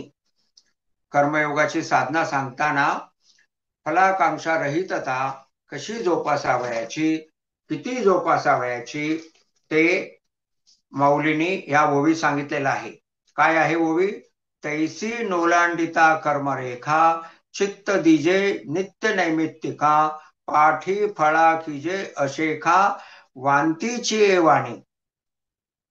त्याप्रमाणे नित्यनैमित्तिक कर्म, आध्यात्मिक साधना, प्राणायाम, कुंडलिनी अभ्यास, ध्यान, नामस्मरण, वाचन, श्रवण, उपजीविकेसाठीचे कर्म, कौटुंबिक सामाजिक जबाबदारी पार पाडण्यासाठीचे कर्म, असे सर्व करणीय कर्म आध्यात्मिक तसेच व्यावहारिक शास्त्र नीती कायद्याप्रमाणे असल्याचे तपासून खात्री करून ठरविल्यानंतर निष्पन्न झालेली कर्मरेखा, काय करावयाचं आणि काय करावयाचं नाही यांना विभागणारी कर्मरेखा न ओलांडता ठरविलेले कर्म समग्र चित्ताने मनपूर्वक मन प्रसन्नतेने दक्षतेने मातेप्रमाणे जबाबदारी स्वतःकडे घेऊन करावे. तसेच कर्माची उभारणी होत असताना कर्माच्या प्रगतीच्या प्रत्येक टप्प्यावर कर्मापाठोपाठ कर्मफलास वांतीप्रमाणे मानून त्यजावे. कर्मफलास वांतीप्रमाणे मानून त्यजावे इतकं स्पष्टपणे कर्मफल त्याग सांगितलेला आहे. त्यानंतर ओवी 888 मध्ये पृष्ठ 926 ओवी 888 पहा काय आहे. तया स्वभाव विहिता कर्मा शास्त्रचेनी मुखे विरोत्तमा प्रवर्तया लागी प्रमा आढळ कीजे. एकदा तुम्ही तुमची कर्मरेखा ठरविली, हे करावयाचे आहे, हे करावयाचे नाही. आता जे करावयाचे आहे ते जे स्वाभाविक आणि विहित कर्म आहे त्या संबंधाने माऊली म्हणतात प्रमाढळ कीजे, म्हणजे त्या ठिकाणी बुद्धीचा निश्चय स्थिर करा.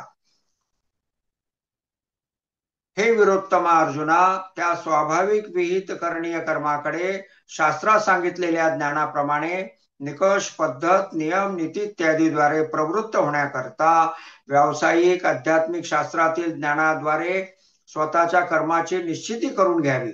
उदाहरणार्थ वकिली, डॉक्टरी, अभियांत्रिकी कामे, शासकीय नोकरी, कारखानदारी व्यवसाय, खाजगी नोकरी असे जे तुमच्या वाट्याला स्वाभाविक कर्म म्हणून आलेले आहे, ते करताना आपले वय, हुद्दा, शिक्षण, अनुभव, प्राप्त असलेली साधने, भांडवल विचारात घेऊन त्या त्या व्यवसायाशी संबंधित असलेल्या शास्त्राने तसेच समाजाने, नीतीने, शासनाने, कायद्याने घालून दिलेल्या नियमाप्रमाणे अर्थात कोड ऑफ प्रॅक्टिस व कोड ऑफ कंडक्ट प्रमाणे कर्माची निश्चिती करावी, असं अजून स्पष्टतेने अध्याय 18 ओवी 888 मध्ये माऊलीने स्पष्ट केलेले आहे.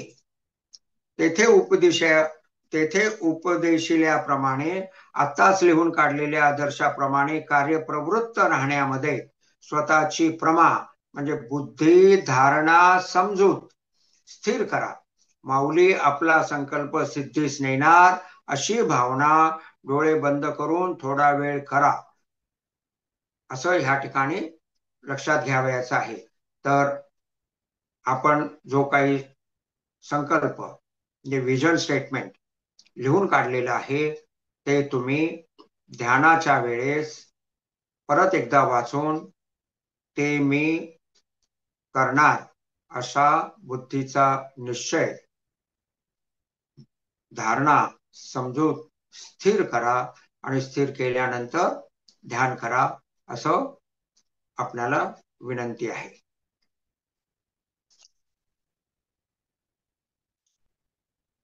कर्मयोगाचा सिद्धांत व साधना भगवंतांनी श्लोक 9 मध्ये सांगितलेला आहे.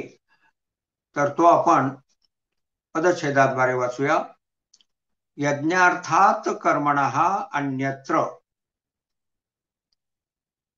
पद काय आहे? यज्ञार्थात कर्मणोन्यत्र. पदच्छेद काय आहे? यज्ञार्थात कर्मणः अन्यत्र लोकोयम कर्मबंधनः तदर्थ कर्म कौंतेय मुक्त संग समाचर. अर्थ आधी संबंध पाहूया. श्लोकाचा संबंध काय आहे तो. भगवंतांनी या श्लोकापासून 15व्या श्लोकापर्यंत यज्ञाच्या माध्यमातून कर्मयोगाचा उपदेश केला आहे. जीवन मुक्त अवस्था, आत्मानुभूती प्राप्त्यर्थ कर्मयोगाच्या साधनेचे प्रत्यक्षात कसे आचरण करावयाचे हे माऊलींनी या श्लोकावरील ओव्यामधून यथार्थपणे व स्पष्टपणे सांगितलेले आहे. या ओव्यांना अनुसरून यज्ञाची व्याख्या पुढील प्रमाणे. भगवंतांनी काय सांगितलंय? यज्ञार्थात कर्मणः. तर ते यज्ञार्थ कर्म काय आहे, अर्थात यज्ञ काय आहे? कारण यज्ञाच्या रूपकाद्वारे इथून श्लोक 15 पर्यंत भगवंतांनी कर्मयोगाची साधना सिद्धांत सांगितलेले आहेत आणि ते स्पष्ट होण्यासाठी यज्ञाची व्याख्या स्पष्ट होणे, कर्मयोगाच्या संदर्भात यज्ञाची व्याख्या स्पष्ट होणे आवश्यक आहे. ती काय आहे पहा. माता जशी स्वतःच्या लहान मुलाची संपूर्ण जबाबदारी कुठलीही अपेक्षा न ठेवता स्वीकारित असते, तशी कुठलीही अपेक्षा न ठेवता कुटुंब, समाज, देश अशी सर्वाप्रती मातेप्रमाणे संपूर्ण जबाबदारी स्वीकारून जे जे ज्या वेळी हितकारक आवश्यक असेल ते ते त्या वेळी जसे समोर येईल तसे परिस्थिती अनुरूप स्वतःच प्रकृतीपासून प्राप्त झालेले तन, मन, बुद्धी, धन, सत्ता, सामर्थ्यासह उत्साहाने, समग्रतेने झोकून देऊन साक्षीभाव, सावधानता जोपासत, आशा अपेक्षा रहिततेने निष्काम कर्म करणे हाच या श्लोकात भगवंतांना अपेक्षित असलेला यज्ञ आहे.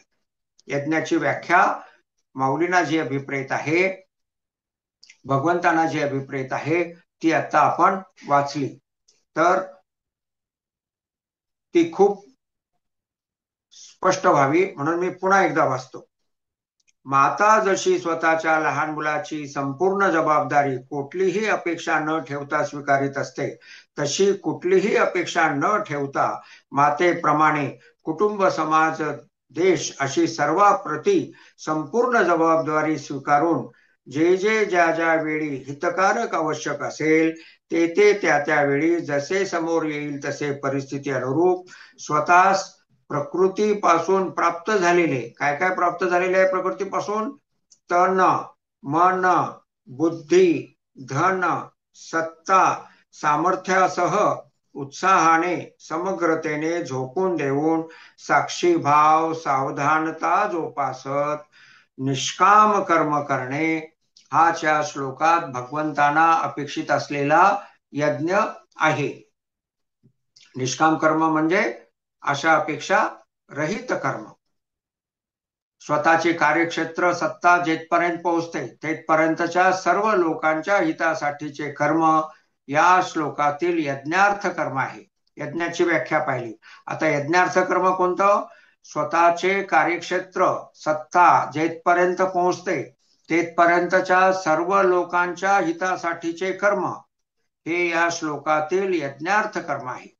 या कर्मास सोडूनचे इतर सर्व कर्म अर्थात स्वतः व स्वतःच्या कुटुंबासाठी केलेले अपेक्षासह, स्वार्थासह, सकाम, अहंता, ममत्वेसह चे कर्म व निषिद्ध कर्म हे या श्लोकातील अन्यत्र कर्म आहे.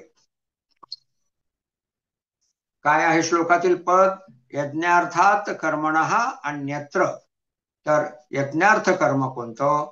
यज्ञाची व्याख्या, यज्ञार्थ कर्म आणि अन्यत्र कर्म आपण पाहिलं. आता आपण श्लोकाचा अर्थ पाहूया. भगवंत म्हणतात, यज्ञासाठी, कर्तव्य पालन व सेवेसाठी केल्या जाणाऱ्या अर्थात यज्ञार्थ कर्माहून अन्यत्र, यज्ञार्थात कर्मणः अन्यत्र, स्वतःसाठी केल्या जाणाऱ्या अशा अन्य कर्माने हा लोक बांधला जातो. सर्व मनुष्य कर्मबंधाने बांधली जातात. याकरिता अर्जुना मुक्त संग होऊन, संगरहित होऊन त्या यज्ञासाठी कर्तव्य कर्म चांगल्या प्रकारे कर. मुक्त संग समाचर. समाचर म्हणजे आचरण आणि समाचर म्हणजे चांगल्या प्रकारे कर. आणि मुक्त संग होऊन कर म्हणजे कसं? संगरहित होऊन कर. मागे आपण ओळी 44 मध्ये पाहिलं, माऊलींनी निजाचारी शब्द प्रयोग केलेला आहे. तर इथे समाचर हा शब्द प्रयोग भगवंताने केलेला आहे. मुक्त संग समाचर. संक्षेपाने आता आपण ही साधना पाहूया. पुढील परिच्छद हा महत्वाचा असल्यामुळे ठळक आहे आणि त्याला साधनादर्शक उभी रेषा आहे. संक्षेपाने आणि यथार्थतेने माऊलींनी यापुढील ओव्यामध्ये भगवंतांना अपेक्षित असलेल्या यज्ञास स्वधर्माचरण रूप यज्ञ असे संबोधले आहे. नुसतं यज्ञ म्हटलं की लक्षात येत नाही, त्यामुळे स्वधर्माचरण रूप यज्ञ असं माऊलींनी संबोधित केलेलं आहे. आणि या ज्या श्लोक 9 ते 15 मध्ये जेथे यज्ञ हा शब्द आहे त्या स्वधर्माचरण रूप यज्ञ असं समजून तो श्लोक वाचला म्हणजे श्लोकाचा अर्थ तेथील साधना सुस्पष्ट होते.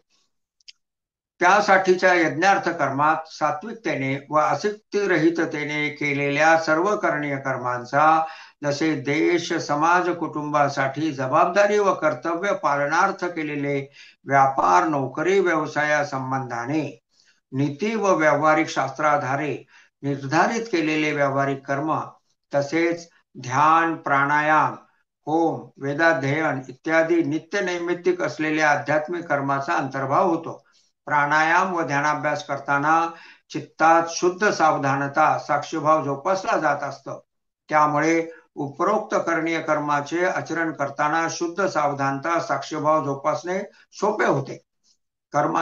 कर्मयोगाची साधना जे साक्षीभाव जोपासत समग्र चित्ताने कर्म करावयाचे आहे, ही साधना सिद्धी जाण्यासाठी ध्यानाभ्यास आणि प्राणायाम अत्यंत पूरक आहेत. त्यामुळे आपण हे पाहिलेलं आहे की ध्यानाभ्यास आणि प्राणायाम करीत राहिल्याने व्यक्ती व्यावहारिक कर्मामध्ये सुद्धा पारंगत होते आणि त्यांना व्यवहारामध्ये सुद्धा खूप चांगल्या प्रकारे त्यांची पदोन्नती होत राहते, त्यांची कारखानदारी टर्नओव्हर वाढत राहतो, असं आपण मागे पाहिलेलं आहे. तर व्यावहारिक कर्मात निर्वाह संबंधाने अपेक्षा स्पृहा त्याज्य आहे. बंधन भावाने होते, क्रियेने नव्हे. कर्म करावयाचे संसारासाठी म्हणजे इतरांच्या हितासाठी आणि त्याद्वारे संसाराशी संग संपल्यावर म्हणजे संबंध विच्छेद झाल्यावर परमात्म रूपाने हृदयस्थ असलेल्या आत्म्याशी होणारा योग हा आपल्यासाठी, असे हे कर्मयोगाचे विज्ञान आहे. काय आहे विज्ञान? कर्म करावयाचे संसारासाठी म्हणजे इतरांच्या हितासाठी आणि त्याद्वारे संसाराशी संग संपल्यावर संबंध विच्छेद झाल्यावर परमात्म रूपाने हृदयस्थ असलेल्या आत्म्याशी होणारा योग हा आपल्यासाठी, असे हे कर्मयोगाचे विज्ञान आहे.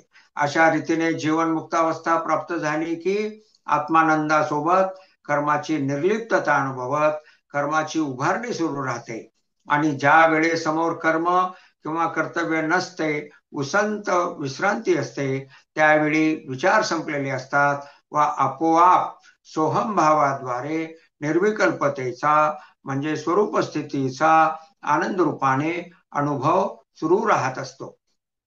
अशा रीतीने कर्म न करणे या अवस्थेमध्ये आत्मानंद होत राहतो आणि कर्म ज्या वेळेस आपण करत असतो त्यावेळेस कर्मापासूनच्या निर्लिप्तता प्राप्त होते आणि त्यासोबत आत्म्याचा अनुभव आनंदाद्वारे सतत प्राप्त असतो. अशा रीतीने कर्मयोग सिद्धीस गेला की कर्म करताना आनंद आणि कर्मापासून जेव्हा उसंत मिळते त्यावेळीही आनंद, अशी स्वाभाविक स्थिती प्राप्त होते. तर या परिच्छेदामध्ये कर्मयोगाचं विज्ञान, कर्मयोगाची साधना स्पष्टपणे आलेली आहे. आता आपण वारंवार पाहिलेलं आहे की मातेप्रमाणे जर का तुम्ही कुटुंब समाज देशाप्रती भावना स्वीकारली की आपोआप फलाकांक्षा रहित कर्म करणे सोपे जाते. तर ही साधना अध्याय 18 मध्ये पृष्ठ 827 वर विस्ताराने आलेली आहे. अध्याय 18 पृष्ठ 827. तेथे शीर्षक आहे स्वतःभोवती जे कुटुंब समाज देश या संबंधाने घडणाऱ्या सर्व घटनाप्रती आईची भूमिका स्वीकारली की फलाकांक्षा रहिततेने सर्वासाठी यश व सुखाची निर्मिती होणाऱ्या सात्विक कर्माची उभारणी सुरू राहते. तर कर्मयोगाची साधना इथे सात्विक कर्माचा जो श्लोक आहे त्या श्लोकाद्वारे सुस्पष्ट केलेली आहे. ओवी 589 मध्ये माऊली काय म्हणतात? आणि अंगा जीवाची संपत्ती वेचुनी बाळाची करी पाळती, परी जीवे उबगणे हे स्थिती न पाहे माय. आणि अंगा जीवाची संपत्ती वेचुनी बाळाची करी पाळती, परी जीवे उबगणे हे स्थिती न पाहे माय. आणि शरीराचे व प्राणाचे सामर्थ्य खर्च करूनही आई मुलाचे पालन करते. आईच्या जीवाला मुलाचे पालन करण्याचा त्रास कंटाळा उबग येत नाही, परी जीवे उबगणे हे स्थिती न पाहे माय. आईचे चित्त लहान मुलाच्या बाबतीत जसे नेहमी सावध, दक्ष, कार्यतत्पर, प्रेमाने ओथंबून भरून असते व अशा चित्ताने ते मुलाकडून कोणतीही अपेक्षा न ठेवता अपेक्षा दूरपर्यंत दृष्टिक्षेपात सुद्धा न ठेवता लहान मुलासाठी जे जे आवश्यक असेल ते ते तत्परतेने सतत करीत असते. आई निसंगत्वाने ही जबाबदारी पार पाडत असते. अशा प्रकारे जबाबदारी कार्यान्वित करण्याची प्रेरणा ही कर्तव्यपूर्तीच्या प्रेरणेच्या एक पाऊल पुढची असते. कर्तव्यपूर्ती करावी अशी जी भावना असते, अशी जी प्रेरणा असते, त्या प्रेरणेच्या पुढे एक पाऊल असते. मातेच्या भूमिकेत जाऊन कर्म करणे ही भूमिका कर्तव्य प्रेरणेच्या एक पाऊल पुढची असते.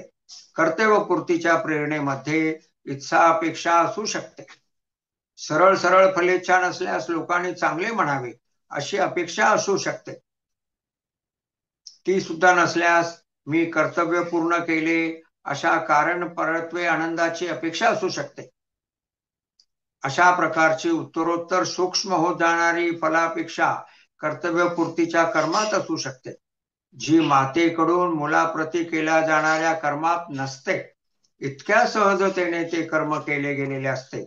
सारांश, आईने मुलाच्या संगोपनासाठी केलेले कर्म हे सर्वार्थाने फलाकांक्षा रहित व संगरहित असते, सर्वार्थाने निस्संग असते. म्हणून माऊली सारांशाने सांगतात, शरीराचे व प्राणाचे सामर्थ्य खर्च करून आई मुलाचे पालन सहजतेने करीत असते. तर मातेप्रमाणे अपेक्षा रहित होऊन कर्म करणे आणि तसे कर्म करताना मातेला जसा उबग येत नाही, म्हणजे कंटाळा जाणवत नाही, त्याप्रमाणे कर्म करणे ही कर्मयोगाची साधना आपण आता पाहिली. याचा विस्तार पुढील परिच्छेदामध्ये आहे. आपण कसे वागतो सध्या आणि ज्यामध्ये आपल्याला चूकही काही वाटत नाही ते आपण आधी पाहूया. बहुसंख्य वैयक्तिक कौटुंबिक समस्यासाठी व सर्व सामाजिक राष्ट्रीय जागतिक समस्यासाठी इतर व्यक्ती, परिस्थिती, शासन म्हणजे सिस्टीम, समाज जबाबदार आहे. सध्या आपण कसं पाहतो, बहुसंख्य लोक कसे पाहतात, वैयक्तिक कौटुंबिक समस्यासाठी व सर्व सामाजिक राष्ट्रीय जागतिक समस्यासाठी कोण जबाबदार आहे? इतर व्यक्ती, परिस्थिती, शासन म्हणजे सिस्टीम, समाज जबाबदार आहे. अध्यारूतपणे काय आहे? मी जबाबदार नाही, इतर कोणीतरी जबाबदार आहे. जे काही घडत आहे, म्हणजे विशेषतः चूक, जे आवडत नाही, जे योग्य नाही, जे कर्मयोगाच्या साधनेप्रमाणे नाही, असं जे काही घडत आहे त्यास अध्यारूतपणे काय आहे? मी जबाबदार नाही. शासन जबाबदार आहे, समाज जबाबदार आहे, परंपरा जबाबदार आहे, अर्थात मी जबाबदार नाही. किंवा मी अगतिक आहे, मी काय करणार? एक व्यक्ती म्हणून मी काय करू शकतो? जर शासन चुकत असेल तर मी काय करणार? अशा पद्धतीने जबाबदारी टाळण्याची प्रवृत्ती असते. अशीच भूमिका सर्वसामान्यतः असते. बदलाची सुरुवात म्हणून घडलेल्या, घडणाऱ्या व घडू शकणाऱ्या स्वतःच्या कुटुंबातील तसेच समाजातील, राष्ट्रातील व जगातील घटनाबद्दल मी स्वतः प्रत्यक्ष अप्रत्यक्ष रीतीने जबाबदार आहे. I am responsible for everything ही भूमिका घ्यावी.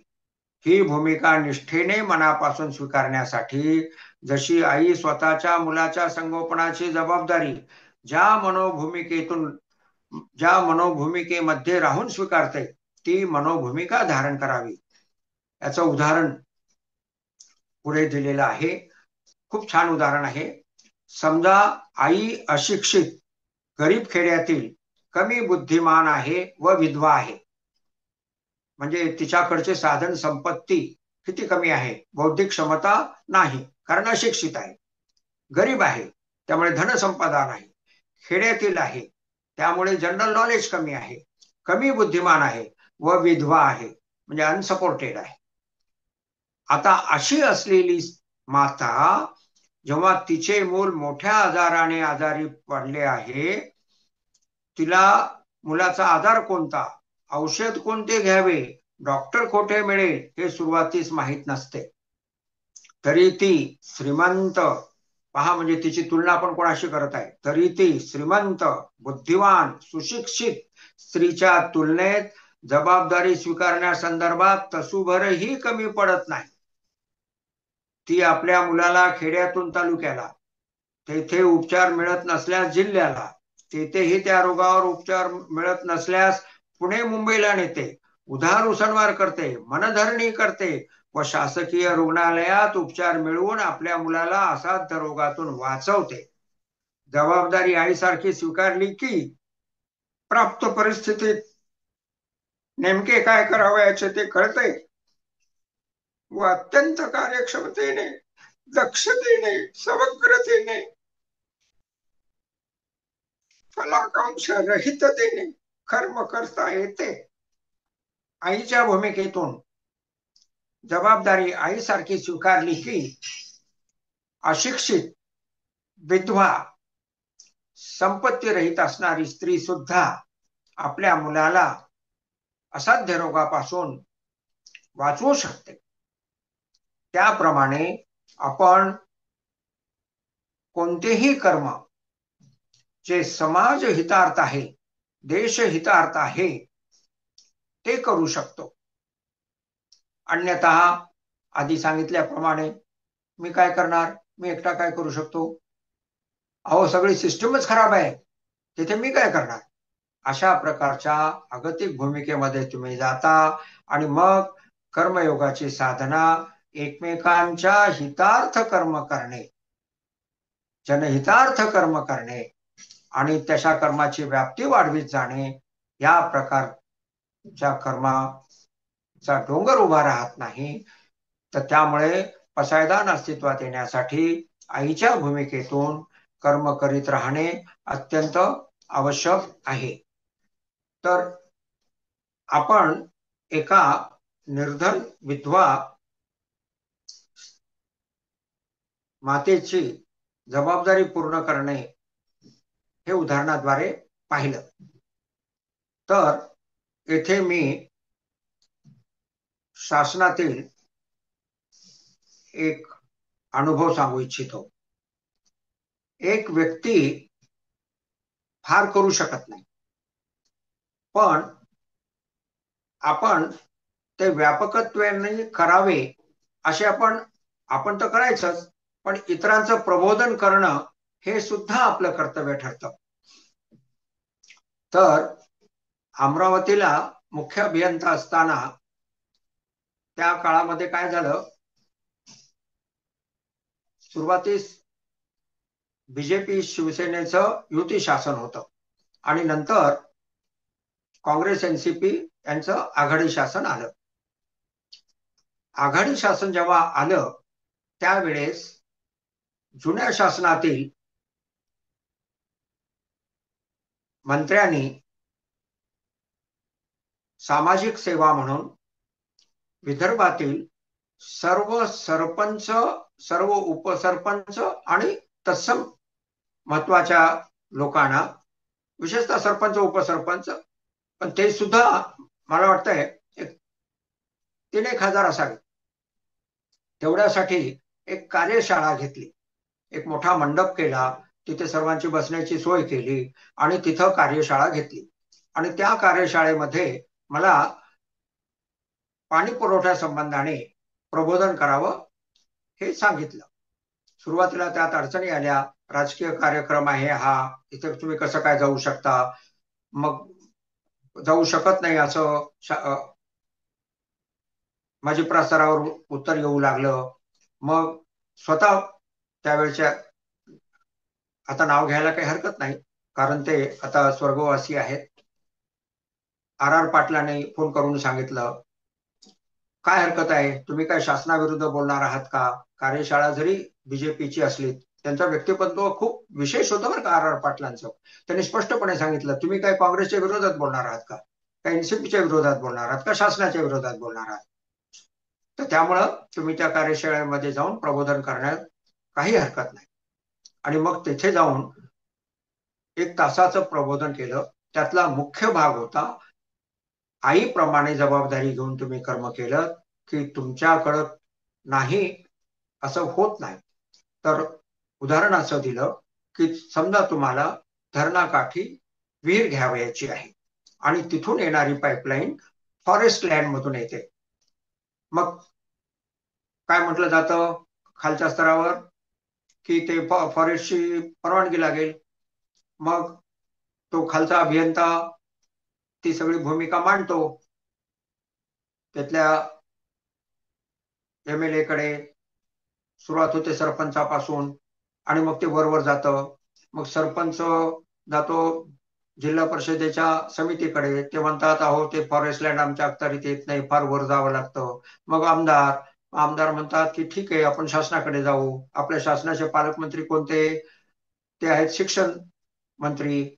मग त्यांच्याकडे जातात. ते म्हणतात अहो ते फॉरेस्टचा कारभार कुठे माझ्याकडे आहे, तर ते आपल्याला जावं लागेल फॉरेस्ट मंत्र्याकडे. मग आपण फॉरेस्ट मंत्र्याकडे बैठक घेऊ. मग फॉरेस्ट मंत्र्याकडे बैठक घेतली जाते. ते म्हणतात अहो महाराष्ट्र शासनाला फक्त 2.5 एकरापर्यंत परवानगीचे अधिकार आहेत, ते सुद्धा नागपूरच्या ऑफिसला आहेत, आपण तर मराठवाड्यातले आहोत. मग काय करूया? मग जाऊया मुख्यमंत्र्याकडे.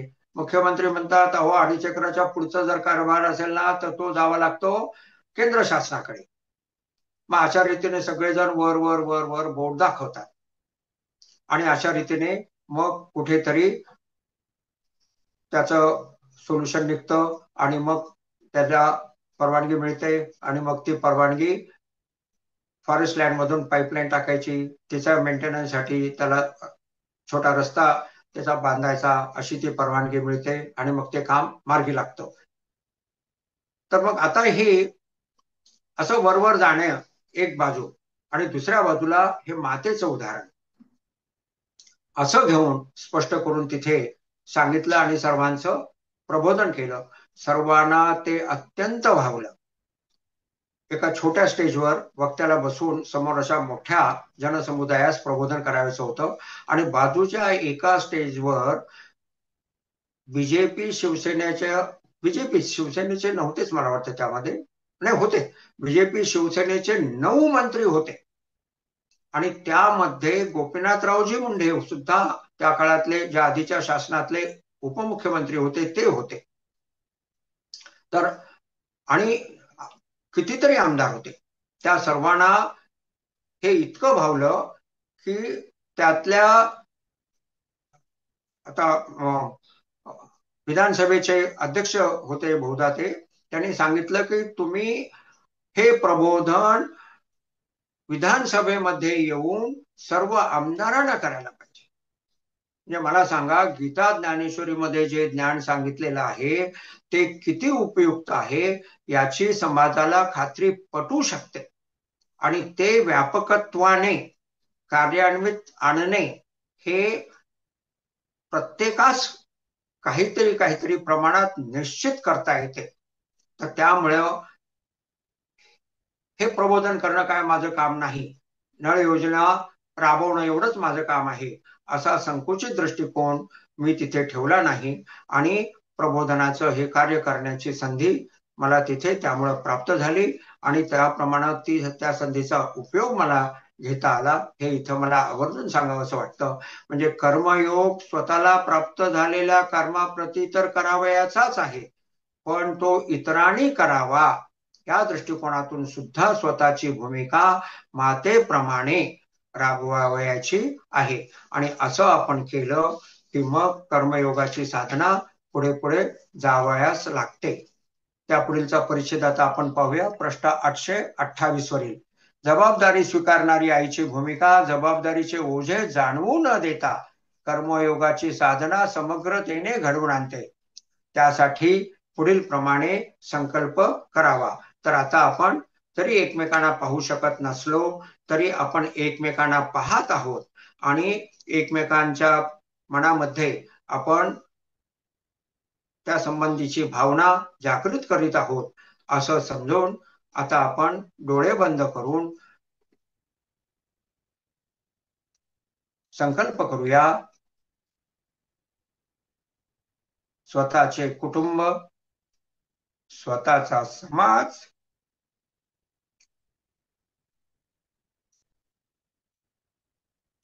स्वतःचे कार्यक्षेत्र,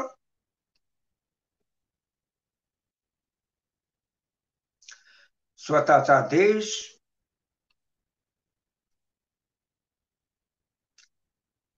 या संबंधाने मी आईची भूमिका आजपासून, आत्तापासून धारण करीत आहे.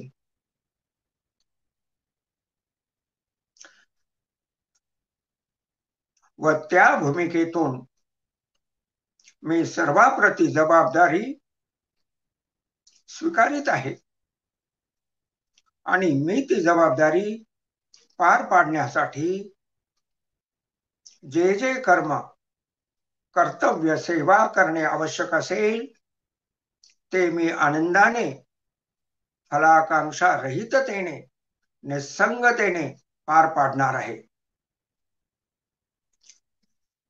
तर असा हा संकल्प आपण सर्वांनी एकमेकांच्या साक्षीने धारण केला आहे. हा संकल्प आपण बुद्धीमध्ये स्थिर केला आहे. तर आता आपण हळूहळू डोळे उघडूया आणि आजच्या प्रवचनाची सांगता पुढील अवांतर परिच्छेदाद्वारे आपण करूया. अवांतर. ऋषी प्रभाकर प्रणित सिद्ध समाधी योग या शिबिरामध्ये स्वतःच्या, कुटुंबाच्या, समाजाच्या, देशाच्या स्तरावरील सर्व समस्याप्रती आईसारखी जबाबदारी स्वीकारून व कृतिशील पुढाकार घेऊन सेवेद्वारे सर्व समस्यांचे निराकरण करणारी भूमिका सेवेच्या प्रात्यक्षिकाद्वारे शिबिरार्थामध्ये खोलवर रुजविला जाते. सारांश कर्मयोग अनुभवास आणून दिला जातो. ध्यानाभ्यास हे त्या यशस्वीचे दुसरे प्रमुख वैशिष्ट्य आहे. 90% साधकांना पहिले शिबिर केल्यानंतरच घरी दररोजच्या ध्यानाभ्यासात निर्विचार समाधीचा अनुभव येतो. हा कोर्स व त्यांचे ऍडव्हान्स कोर्सेस मधून सांगण्यात येत असलेले ज्ञान हे वारकरी संप्रदायाशी तसेच गीता श्री ज्ञानेश्वरीतील ज्ञानाशी कुठलाही विरोध निर्माण करीत नाही. Absolutely no contradiction. तेथे शिकविण्यात येत असलेली ध्यान पद्धत व माऊलींनी सांगितलेली ध्यान पद्धत तंतोतंत एकच आहे. सुखोपाय सुगम्य आहे. ज्या वाचकांना ग्रंथाच्या सुरुवातीपासून रोज ध्यानाभ्यास करून सुद्धा अजूनही ध्यान लागणे सुरू झालेले नाही, हा अवांतर परिच्छेद अध्याय 18 मध्ये म्हणजे खंड 2 मध्ये आहे. आणि तिथे आपण काय म्हटलेलं आहे की इथपर्यंत ध्यानाभ्यास करून सुद्धा जर अजून रोज ध्यान लागत नसेल तर वारकरी संप्रदायातील अशा लोकांनी, मुमुक्षु साधकांनी हे शिबिर करून स्वतःला संधी देऊन ध्यानाभ्यासाचा लाभ घ्यावा व वारकरी संप्रदायाची सेवा करावी, असा इथे प्रबोधनपर अवांतर असा हा परिच्छेद आहे. थोड्या वेळापूर्वी सांगितलं की आपण असे काही अवांतर परिच्छेद ग्रंथामध्ये काही दिलेले आहेत, ज्या अन्वये इतर संप्रदायांच्या साधना, तेथील ज्ञान जे वारकरी संप्रदायाशी, गीता ज्ञानेश्वरीतील ज्ञानाशी मुळीच विरोधाभास नसलेले असे आहे, त्याचा परिचय करून दिलेला आहे. आणि त्याद्वारे विविध संप्रदायामध्ये एकता कशी आहे ते दाखवण्याचा प्रयास केलेला आहे. तरी अशा या प्रवचनाद्वारे आता आपण प्रवचनाची सांगता नेहमीप्रमाणे गजराद्वारे करूया. पुंडलिक वरदा हरी विठ्ठल श्री ज्ञानदेव तुकाराम माऊली ज्ञानेश्वर महाराज की जय. जगद्गुरु तुकाराम महाराज की जय. शांती ब्रह्म एकनाथ महाराज की जय. पंढरीनाथ भगवान की जय. माझी माऊली. मला वाटतं थोडा वेळ चर्चा करायला हरकत नाही. रामकृष्ण हरी. ज्यांना ज्यांना शक्य आहे अशा सगळ्यांनी आपले व्हिडिओ सुरू करावेत. तुम्ही स्वतःला अनम्यूट करू शकता. शिलाताई, बोला बोला. येतो ना आवाज? येतो येतो. हा हा हा. म्हणजे जेव्हा तुमच्याकडे भगवद्गीतेचं केलं, आता ज्ञानेश्वरी करतोय, आणि त्याच्या अगोदर जेव्हा SSY केलं, आणि नंतर कळालं की SSY हे भगवद्गीता आणि ज्ञानेश्वरीच आहे. आता जे गुरुजींनी सांगितलं, म्हणजे असं वाटलं की आपल्याला माहित नाही कोणत्या जन्मीचं पुण्य होतं, आणि आम्हाला हे तुमच्या सगळ्यांच्या मार्फत हे मिळालं. म्हणजे SSY रोज जपतो, रोज साधना करतो, आणि ध्यान इतकं छान लागतं, म्हणजे खूप छान लागतं. अगदी काम करता करता सुद्धा ध्यान लागतं. म्हणजे असं नाही की बसायची गरज आहे, डोळे झाकायची गरज आहे, किंवा मंत्रबीज मंत्र म्हणायची गरज आहे, असं कुठलंच काही वाटत नाही. आणि म्हणजे प्रत्यक्ष गीता जगायची असेल तर जसं शेवटी गुरुजींनी सांगितलं की SSY केलंच पाहिजे. थोडक्यात सगळा जीवनाचा सारांश त्याच्यामध्ये मिळतो. खूप खूप धन्यवाद. आम्हाला तुमच्यासारखे गुरु मिळाले. Thank you sir. हा, बोला जय बोला. श्रीकृष्ण. SSY कसं जगावं हे आपल्याला हे समजत आहे.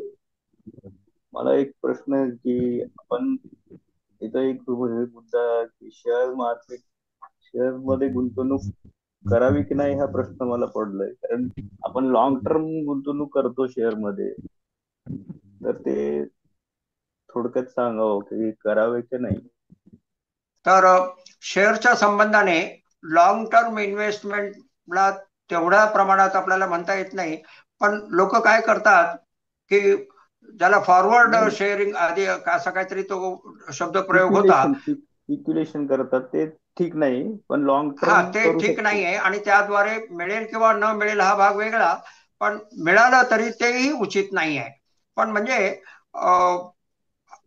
अशा पद्धतीने थोडस त्याकडे लक्ष ठेवावं, आणि सिद्धांत म्हणून त्याकडे पाहावं पुढे. मी माझी थोडस विनंती आहे, प्रशांतनी यावर थोडस 2 शब्द बोलावे. थँक्यू प्रकाश. कारण आता शेअरमध्ये like you are putting investor hat, आणि सर ती गुंतवणूक या भावनेनं केली की बाबा या कंपनीमध्ये आपण इन्व्हेस्ट करून त्या कंपनीचा जर समाजाला किंवा फायदा होत असेल काही, या भावनेनं जर केली तर is it right thing or not. And again like त्याचं शेअरचं खूपच फोकस डिस्कशन झालं, पण the construct of that investment is even जे VCs असतात ना, ते एखाद्या छोट्या कंपनीला उत्तेजन देण्यासाठी इन्व्हेस्टमेंट करतात. खरं तर म्हणजे त्यांची व्हॅल्यू ॲडिशन थोडीशी असते इकडे तिकडे, पण mainly it's like a funding some purpose. So funding a purpose या भावनेनं गुंतवणूक केली शेअर मार्केटमध्ये तर ती योग्य आहे का नाही? हा, तर आता आपण असंही त्याच्यामध्ये थोडस खोलात जाऊन बघू शकतो की आपण समजा दारू निर्माण करणाऱ्या कारखान्यामध्ये त्याच्या शेअर्समध्ये आपण गुंतवणूक केली, लॉंग टर्मही केली, पण ते कर्म समाजोपयोगी आहे का? नाही. तर त्यामुळं त्या अशा कंपनीचे, म्हणजे जे समाजोपयोगी उत्पादन करीत नाही, मग मांसाचा निर्यात करणारे असतील किंवा असे जे कोणी आहेत ज्यांचा उपयोग, किंवा प्लास्टिकचं उत्पादन करणारी फॅक्टरी आहे त्यांचे शेअर्स, तर अशा प्रकारचं म्हणजे जे उत्पादन समाजोपयोगी नाही त्या शेअर्समध्ये आपण गुंतवणूक केली. आपण शेअर्समध्ये गुंतवणूक का करायची? तर त्या कारखान्याला भांडवल प्राप्त व्हावं अशा भूमिकेतून जर केली, आणि तो कारखाना जर समाजोपयोगी काम करत असेल तर त्यात गैर काही नाही, कारण ते पुन्हा लॉंग टर्म आहे. तर त्यामुळे त्यात गैर काही नाही, असं आपण त्याकडे लक्ष ठेवू शकतो. बरं, आपल्याला काम समाजोपयोगी आहे, पण आपल्याला माहिती आहे, आता समजा रस्त्याची निर्मिती काम समाजोपयोगी आहे, त्यासाठीचा कॉन्ट्रॅक्टर, त्याची पब्लिक लिमिटेड कंपनी, त्याचे शेअर्स तुम्ही विकत घेतले, आणि तुम्हाला माहिती आहे की तो कॉन्ट्रॅक्टर सगळं काम ज्या किमतीत करायला पाहिजे त्याच्या दुप्पट किमतीत करतो, असं एक त्याने नेक्सस तयार केलेलं आहे, सगळ्यांना माहिती झालेलं आहे असं नेक्सस आहे. माहिती नसेल तर गोष्ट वेगळी, पण असं नेक्सस तुम्हाला माहिती झालेलं आहे. मग त्या पब्लिक लिमिटेड कंपनीमध्ये शेअर्स घेणं कितपत योग्य राहील? नाही राहणार योग्य. तर असा तारतम्याने जर का आपण पाहिलं आणि चांगल्या कारखान्याला उत्तेजन देण्यासाठी, भांडवल प्राप्त करून देण्यासाठी जर का आपण गुंतवणूक केली तर त्यात काहीही चूक नाही. म्हणजे आपण इनडायरेक्टली व्हॅल्यू ऍडिशन करत आहोत. डायरेक्टली जरी नसलं तरी इनडायरेक्ट व्हॅल्यू ऍडिशन करत आहोत.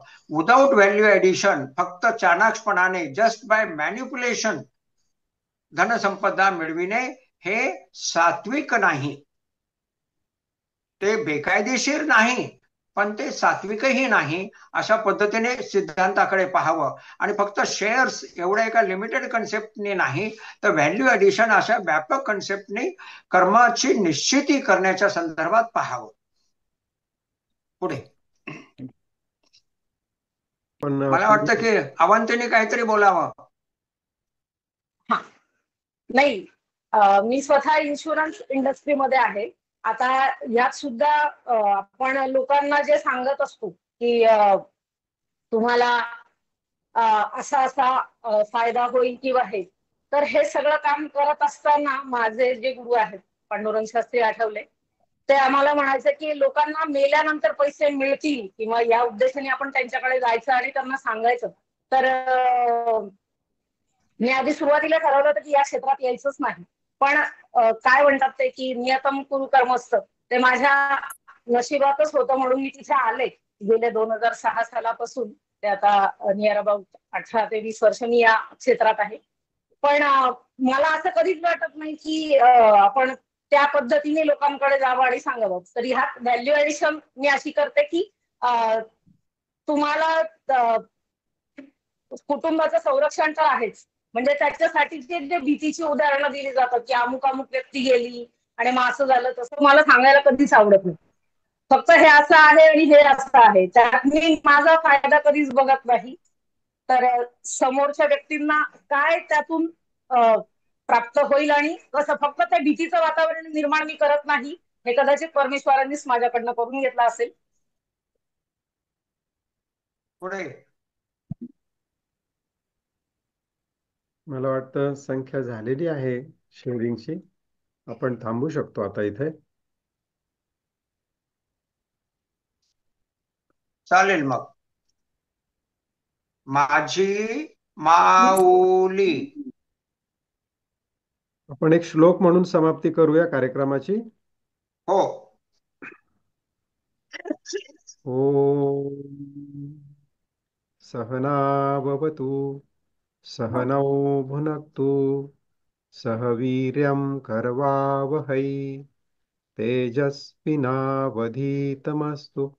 मा विद्विषावहै. ओम शांति शांति शांति.